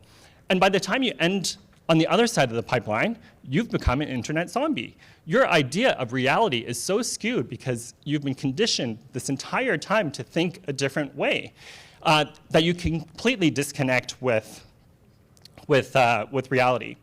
And those long-form videos, that's what helps entrench some of these people, right? They see things that they agree with, and they get pulled further and further in. And you know, to an extent, it happens on the left as well, but I think the right is much more intentional about it and how they build it out. I have many criticisms of the left, do not get me wrong, which I'll get to in a bit. So how do we disrupt this? The first thing I'm going to talk about is just how the media landscape has changed. And I'm going to say some things. I know that there are some very experienced, seasoned campaigners in this room. And I'm going to say some stuff that might be slightly controversial. And that's fine. You could drag me out afterwards and into the public square and spit on me. I might like that. But this might be an oversimplification. People used to watch the news at 6 p.m. And we were always told that when a political party attacks us, never to repeat the message. And so, and to then try to assign motivation of like why they were doing this. So you might hear something like this. If the Conservatives attack us saying, you know, the NDP wants to increase the deficit with reckless spending, the NDP might respond with something like, look, Conservatives are attacking us because they're tanking the polls. They're tanking the polls because their position on healthcare is so off base with Canadians. We want people to have a family doctor. They want people to have American-style healthcare. That seems like a very legitimate, based on the way that traditionally we have thought about debunking and defending ourselves from the right, what we might say. And that's fine if you get that all in one news clip and one news story. But what we have now is a fragmented media landscape where people are in their own echo chambers. And so it might be the case that the conservative attacks are happening in their echo chamber, furthering entrenching the cognitive dissonance. And here we are trying to not repeat the message, saying something else, and then people in the middle sort of getting pulled towards both sides. But at no point are we ever going into their turf to disrupt what they are doing because we don't want to repeat their message. And I'm not saying that the don't repeat the message does not still hold true. It absolutely does for many reasons. But I think that we need to rethink how we are debunking and how we are going after the right when they attack us because of how fragmented the media landscape is. And when they go off on these like wacky conspiracy theories or things that are blatantly untrue, what ends up happening is their attacks just go unanswered. And we also know that that's bad, right? Because then people stew on it and they believe that it's true. And it's about the words that we use too. You see all the words that it pulls up? I mean, I'm not sure how many progressive TikTokers, in this case it might be the case where yes, there might be some overlap. But think about critical race theory. How many of you have heard about critical race theory? Yeah, vast majority of you, right? Think back to when you first heard about critical race theory. And I know there might be quite a bit of teachers in this room, so this is probably a bad question. But think back to the first time you heard about critical race theory. I'm a person of color. I've never fucking heard of critical race theory until it started blowing up in the States when people were storming school boards being like, why are you teaching this stuff to our children? And I'm like, what? Like, what is critical race theory? I don't understand it. And so, you know, we have all these terms that they have been organizing on that we don't ever hear about until it blows up, when what we should be doing is trying to figure out what terms they are using, go in and disrupt them. And I'm thinking stuff like SOGI, for example, sexual orientation and gender identity. So charged. Really, I've never really heard of it until it sort of blew up. DEI, affirmative action, so many different terms. So I'm going to show a case study from these wonderful people from Red, Wine, and Blue. I'm very curious, just looking at this image, who do you think their target audience is? I'm looking for 3 things. Moms. I heard somebody say white women. Yeah. One more thing, though. Middle age. Suburban. Yes. I met somebody from Red, Wine, and Blue who said, our purpose is to prevent the radicalization of white suburban women in swing states. And I was like, wow, that's very niche. And her name is Britt, and she comes from the corporate world, and she was telling me all these things that they were doing to try and disrupt the right, particularly this group, Moms for Liberty, the right-wing equivalent of the radicalization of white suburban women. And so for those who don't know Moms for Liberty, they are a right-wing organization that pretty much is trash. I don't know. And I'm going to back things up a bit here. You all have used Google at some point, right? And Google search things, and you get results. Have you ever wondered why those results show up in that order? So lots of people, big corporations pay lots of money for this to do something called search engine optimization to try and get their results higher up because they want their content to be shown. And so as part of this process, there's actually, and what Google does is they actually crawl all the websites on the internet. They crawl every single page, they index it into these index cards, metaphorically, and when somebody does a search, they pull up this index card, be like, that's relevant, and that's relevant. That Google crawlbot, there are lots of other similar crawlbots out there. That Google crawlbot can actually be used on other people's websites to crawl their website and pull up every single thing on their website. So Red, Wine, and Blue did that to Moms for Liberty. They used a website crawler, and crawled every single page of Moms for Liberty and exposed 4,000 PDFs, a whole bunch of stuff. And one of the things that they noticed was they are using words that most people don't ever use. Again, we have a lot of teachers here, so sorry. They're probably using words that you're very familiar with. And they threw all of what they learned into a word cloud to sort of see what are commonly popping up. And it was words like restorative practices, CASTLE, which stands for something that, I don't know, culturally responsive teaching, social emotional learning. I would say the vast majority of us have never heard of these terms. We have no idea what it means. They are organizing using those terms and to try and make it a bad thing so that they could go and eventually blow it up like they did with critical race theory. And so Red, Wine, and Blue was like, well, how do we stop this? And look, there are parents who have legitimate concerns about what their child is learning in school. And they might do research about it, especially when they hear stuff like, oh, did you know that your kid's learning social emotional learning and they're going to turn into like a woke trans kid and like blah, blah, blah, blah. And the parent's like, oh shit, like let me go Google some stuff. So what Red, Wine, and Blue did was take all these terms and run Google search ads on them so that when a parent was looking up these terms, yes, they might see stuff from Moms for Liberty being like, social emotional learning is trash. And they might also see the truth about social emotional learning from Red, Wine, and Blue and why Moms for Liberty wants you to hate it. This is how we go into their turf and disrupt what they're doing and divert that potentially concerned parent back to our reality and prevent them from being radicalized. I'm going to take a sip of water here.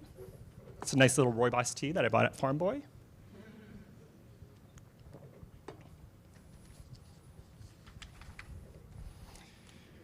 Okay, I have notes in here, audience participation time. I want you folks to think, when was the last time you changed your mind about something political? Think hard. And if there's a brave soul who wants to share their story, feel free to put up their hand, and I'll come on down. Oh yeah, okay. Let's head over here. Okay. Hello, what is your name? My name is Tara. Sorry. We're gonna do like drag queen kind of style. It's like, oh, my name's Tara, and then we go, everybody say hi, Tara. Hi, Tara. Great, Tara. Now tell me about your story.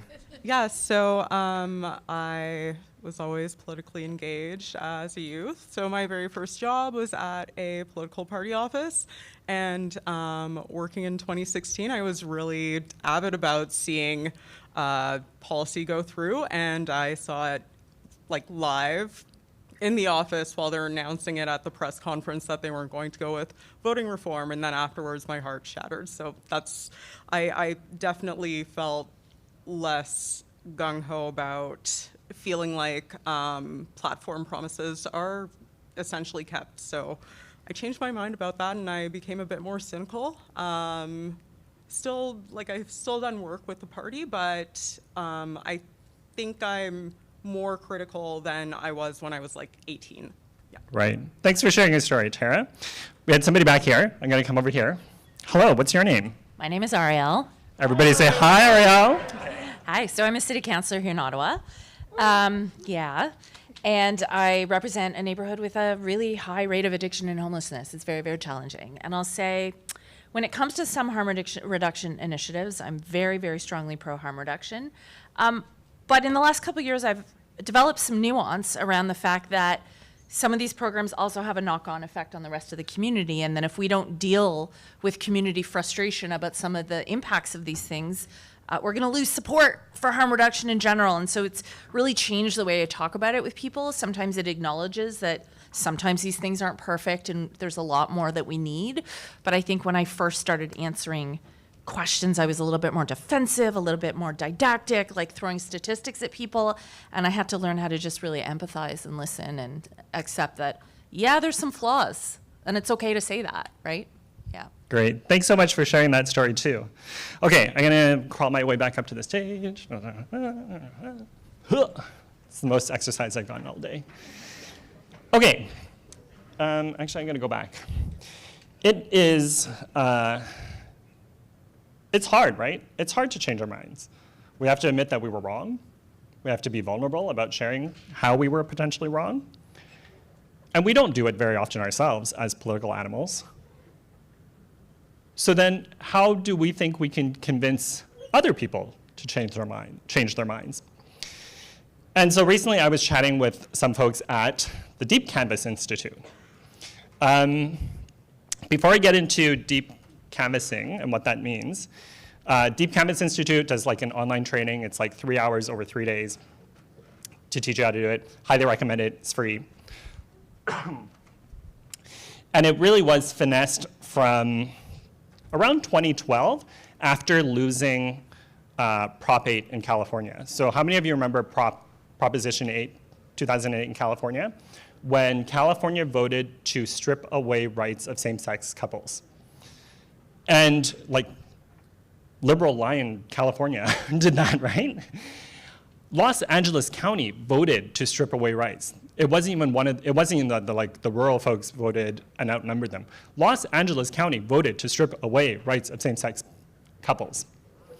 So they decided, well, you know, how can we make sure that we are actually having good conversations on the doorstep that truly changes people's minds? And that's how they came up with deep canvassing.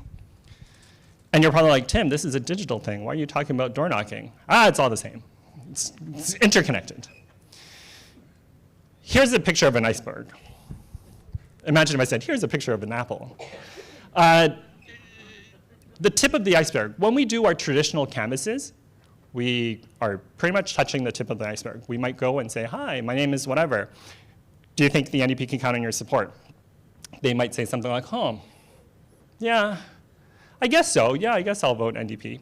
And then you might put down on your canvas sheet a 1, and then you might spew some lines that you were pre-fed about like how public health care is great, how we need to turn out to vote, hold a sign. Great, and then you moved on. What deep canvassing tries to do is, instead of we asking a question, assigning a mark, and delivering a message, try and dig deeper into that. when you ask the person, are you going to support the NDP? And they were like, oh, well, let me think about it. And then they said yes. That answer itself could be very, very complex in terms of how they're thinking.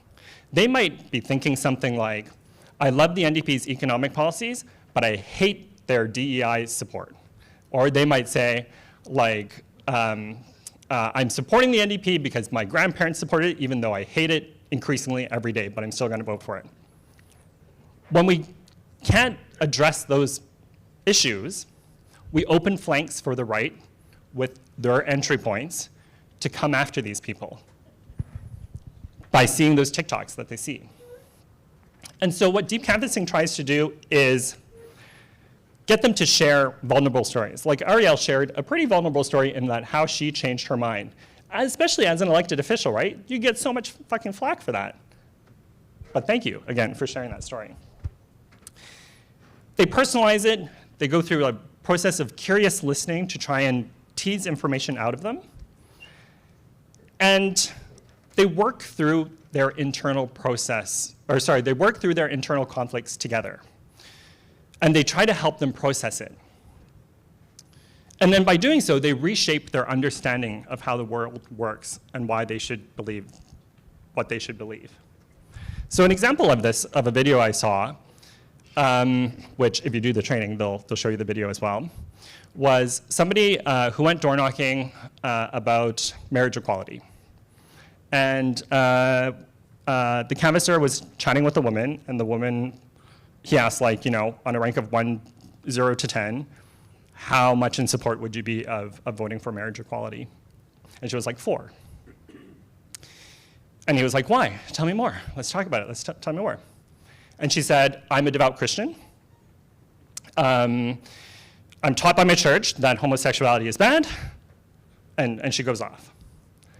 And then he asked more curious listening questions to try and prod more. Well, why do you feel that? Is there anybody in your family that's sort of impacted by this? And after teasing out, it turns out that she actually has a gay son.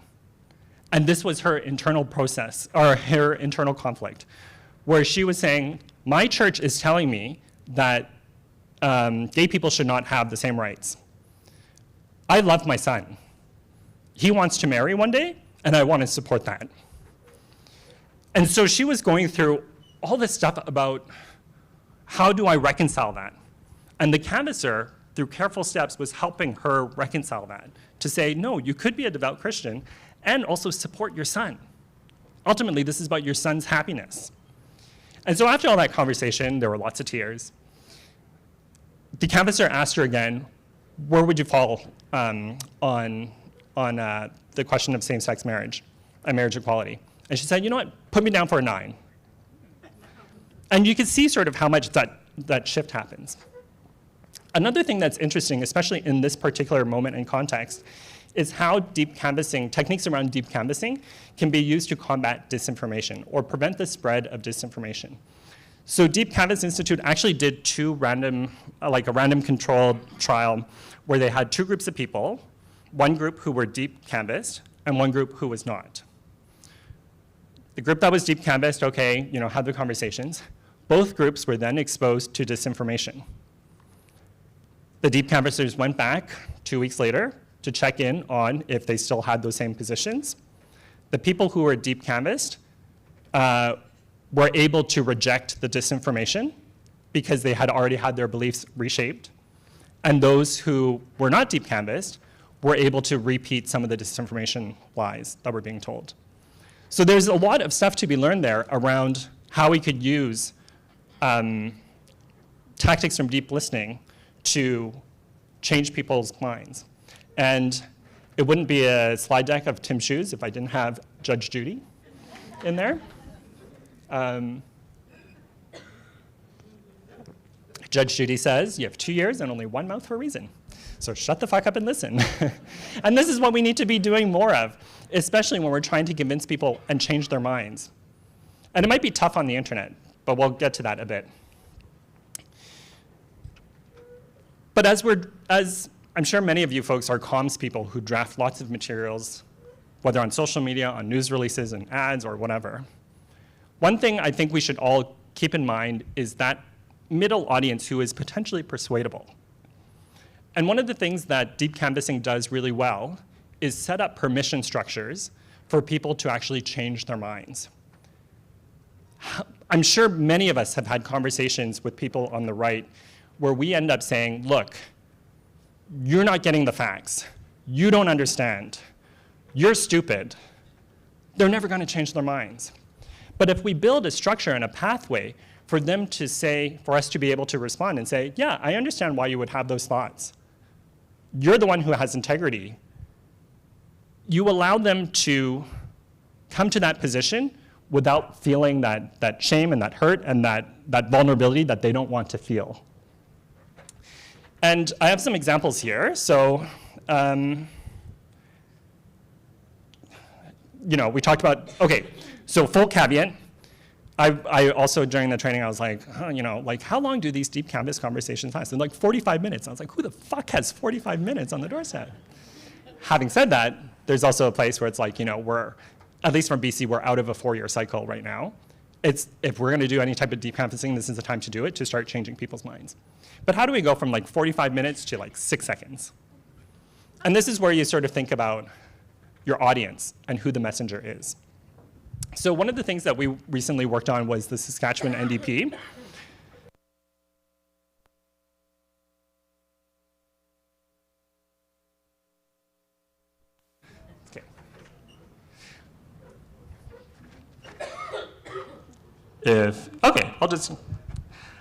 And we were creating ads for them.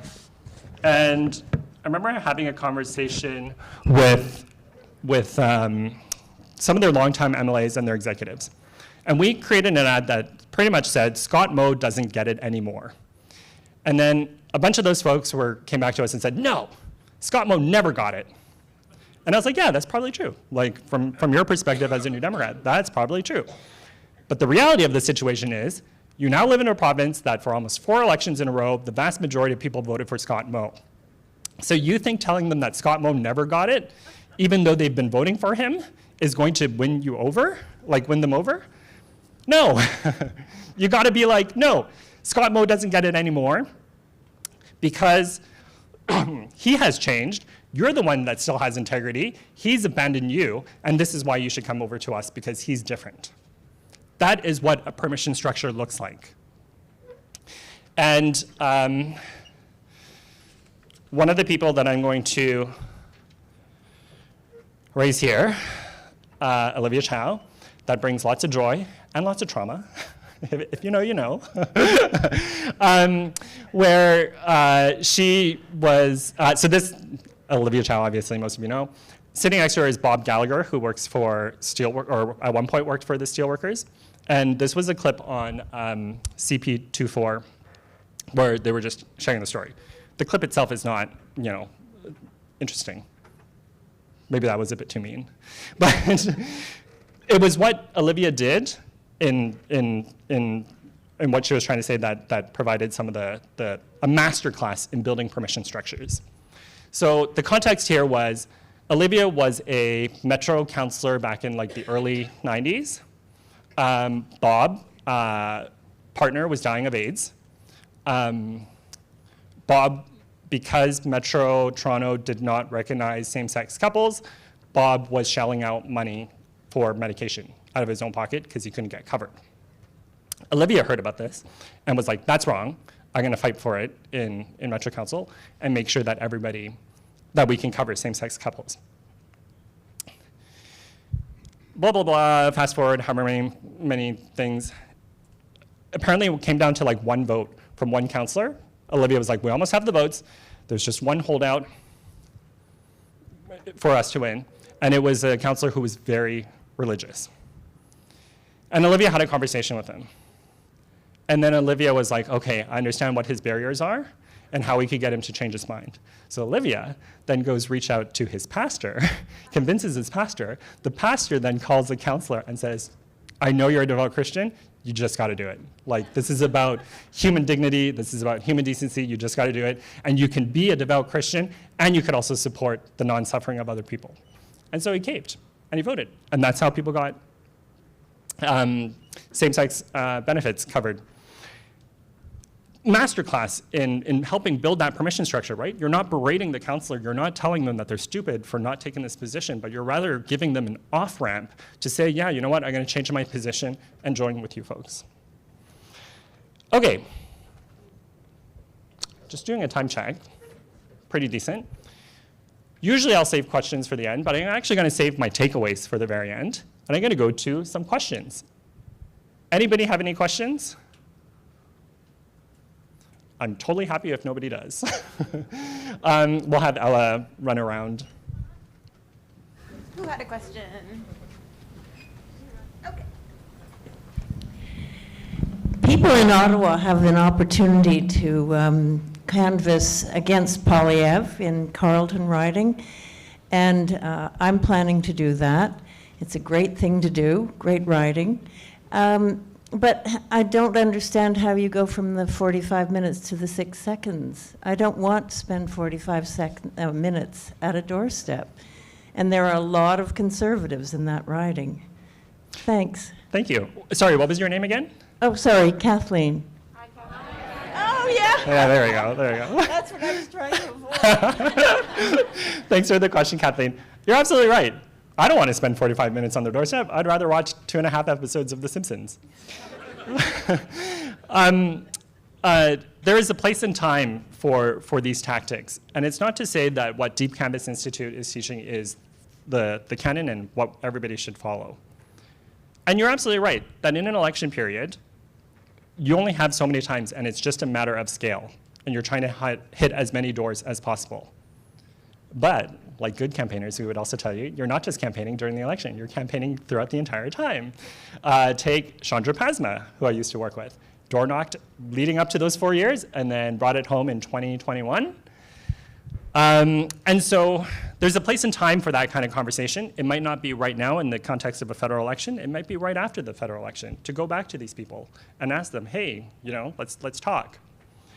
And then we also think about the various products that we're looking at, right? If you're writing a news release, if you're writing social media copy, how can we take the essence of deep canvassing in terms of helping build those permission structures into the content? And that could be expandable like an accordion. Thanks for that. Okay, I think there was a question here, somewhere. Yeah, let's go here and then here. I have a very weird question, because social media is very abstract and persuasion is very personal. So how do you get from this highly abstract thing called the social media into a personal relationship between two people? Yeah, and sorry, what was your name again? Anthony. Anthony. Hi, Anthony. Now you're all part of a cult, eh? You see that? It's like this training, the conditioning that I've sent you folks on. You're right. Sometimes we view social media as impersonable, right? We post, and it's actually sort of set up in a really messed up way where it's sort of like this immediate dopamine hit when we get people liking our posts, and we do it for that kind of stuff, and it's about us. What I'm trying to say is let's try to shift that conversation so that our social media posts are not about us and how we feel and our rants about politics, but rather stuff about how this is impacting people that you might know. Also, the other thing about social media is it's not a one-way street. I use social media as a very loose term in the sense that I would consider like Facebook Messenger social media, where you can have back and forth conversations. The conversations that you're having with Deep Canvas through deep canvassing, it could, in theory, be a text chat. It could be a messenger chat. Don't see why not, right? Obviously, there are drawbacks, but there are those structures set up that can allow for some of those personal connections. Okay, let's go here, and then maybe far side of the room, and then there, and then we'll. Thank you. I'm Gareth. My question is, how do we co-opt some of the techniques that the right is able to use for creating viral memes and like creating language that takes off in such a way that we're forced to respond to it? Because I think one of my fears, particularly in the digital age, is that even like there are more advanced techniques for how we can take away their turf, but like why do we have to go to their turf? Like why don't they come to ours? Like why can't we command that level of attention and sort of narrative power? I think you're right. Like we are paying so much attention to, for example, Trump, because he is disrupting the game and changing it. And so this understanding of how we do politics is being upended. And people are reactionary. They follow that kind of stuff. So where is our equivalent of a left-wing Trump who is going out there with force saying, you know, this is what we're going to do, and force them onto our turf to talk about it? I think you're absolutely right. On the piece around like why we need to go to their turf for the time being, like there's always going to be content that is, you know, look around the room, like many of us are friends, we're all probably progressives, we probably all cut out the conservative little fucks in our life that we don't ever want to hear from again.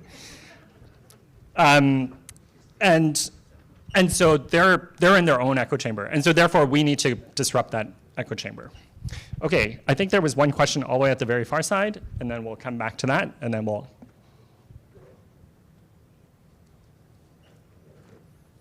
And then I'm also on time as well. Imagine if I ended early. Whose question? Yeah, I know, right? I'm with you. Get me out of here. Hi, my name's Alex. My question is centering around, like, I get this in theory, I can see the applicability, but when I go to say, like, implement a practice of deep canvas in an organization, I start going, does this work the same for every group? And then I start looking at the different offerings that I might see from different companies about how to reach people, like a text versus a voice-based kind of tactic in application. And I'm wondering if there's any data or learning that you can share on like if different types of engagement work better for deep canvassing with different groups. So for me, I'm like, does text-based or is text-based deep canvassing possible and sufficient with younger audiences, but do we see it not necessarily working as well with like an over 50 crowd who might have grown up with more phone calls? I'm just looking for a bit of a segmentation in how you might deploy deep canvas. Yeah, I have not I have not seen any studies with data that show that. And it sounds like a wonderful thing that you might want to embark on and let us know how it goes. But I think we know a couple of things. The first being we know how people consume social media and how they consume media in general. And so it's sort of meeting them at their level to be able to have conversations with them. And like I said, you know, the building of permission structures and how you have conversations is that container. How you choose to do it, what you choose to say, is really sort of amenable and flexible, if that makes sense. But I will also say that go check out Deep Canvas Institute. They might have a bunch of studies. Another place that is pretty decent is like the Analyst Institute. They sometimes do some like randomized controlled trials of certain treatments on populations and how it affects turnout or other things. Analyst Institute. Okay, over here, and I'm sorry, Ella, that you have to. It's okay. My feet don't hurt at all. The translation, yeah. Who was it? Here you go. Thank you so much. Hi, Tim. I agree with what you're saying on like the messaging, our conversations, the way that we're having these conversations. It needs to change, and I think it's something we're starting to figure out.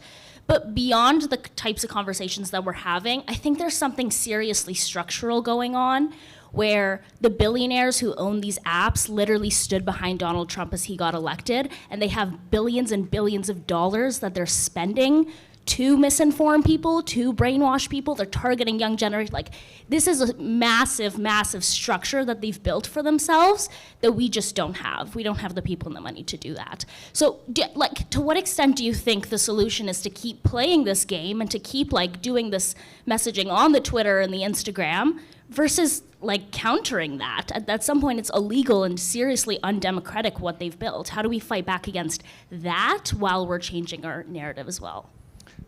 Sorry, what was your name again? Alnaz. Yes. We saw that post about Twitter and how the algorithm is completely skewed for Republican-leaning political posts.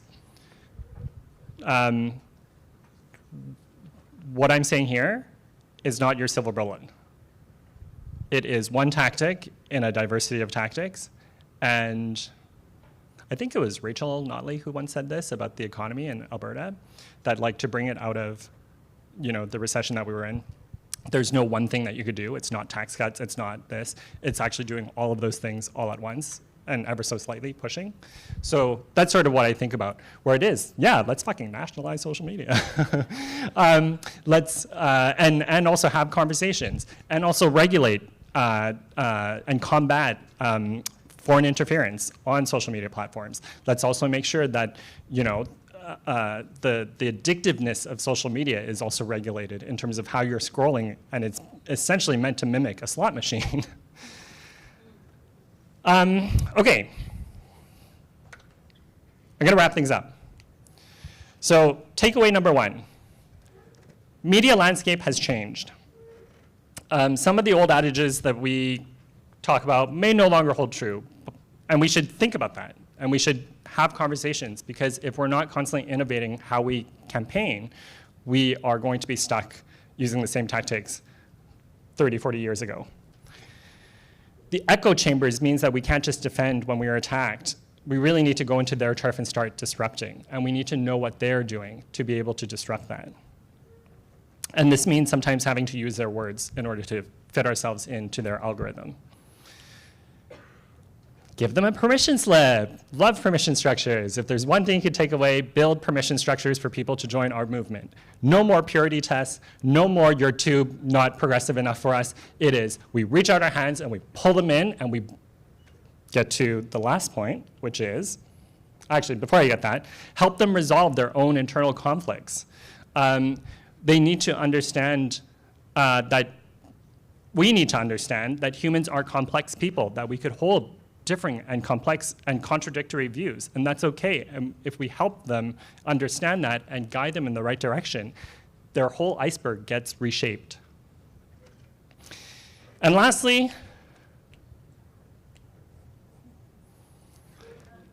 we need to build our own left-wing radicalization pipeline with intent.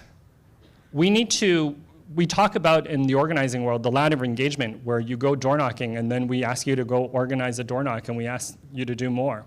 And that's great in terms of action-oriented stuff. But what about when it comes to ideology?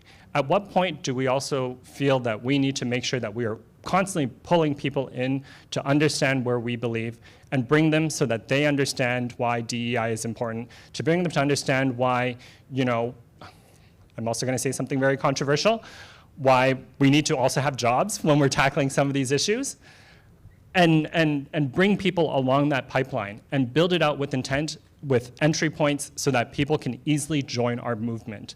Think about how difficult it was for you to join our movement and how sometimes frustrating it was. Let's make it easy, because if we cannot make it easy, people will not join us. And if they don't join us, we don't win. Anyways, that's it. Get out of here. See you later.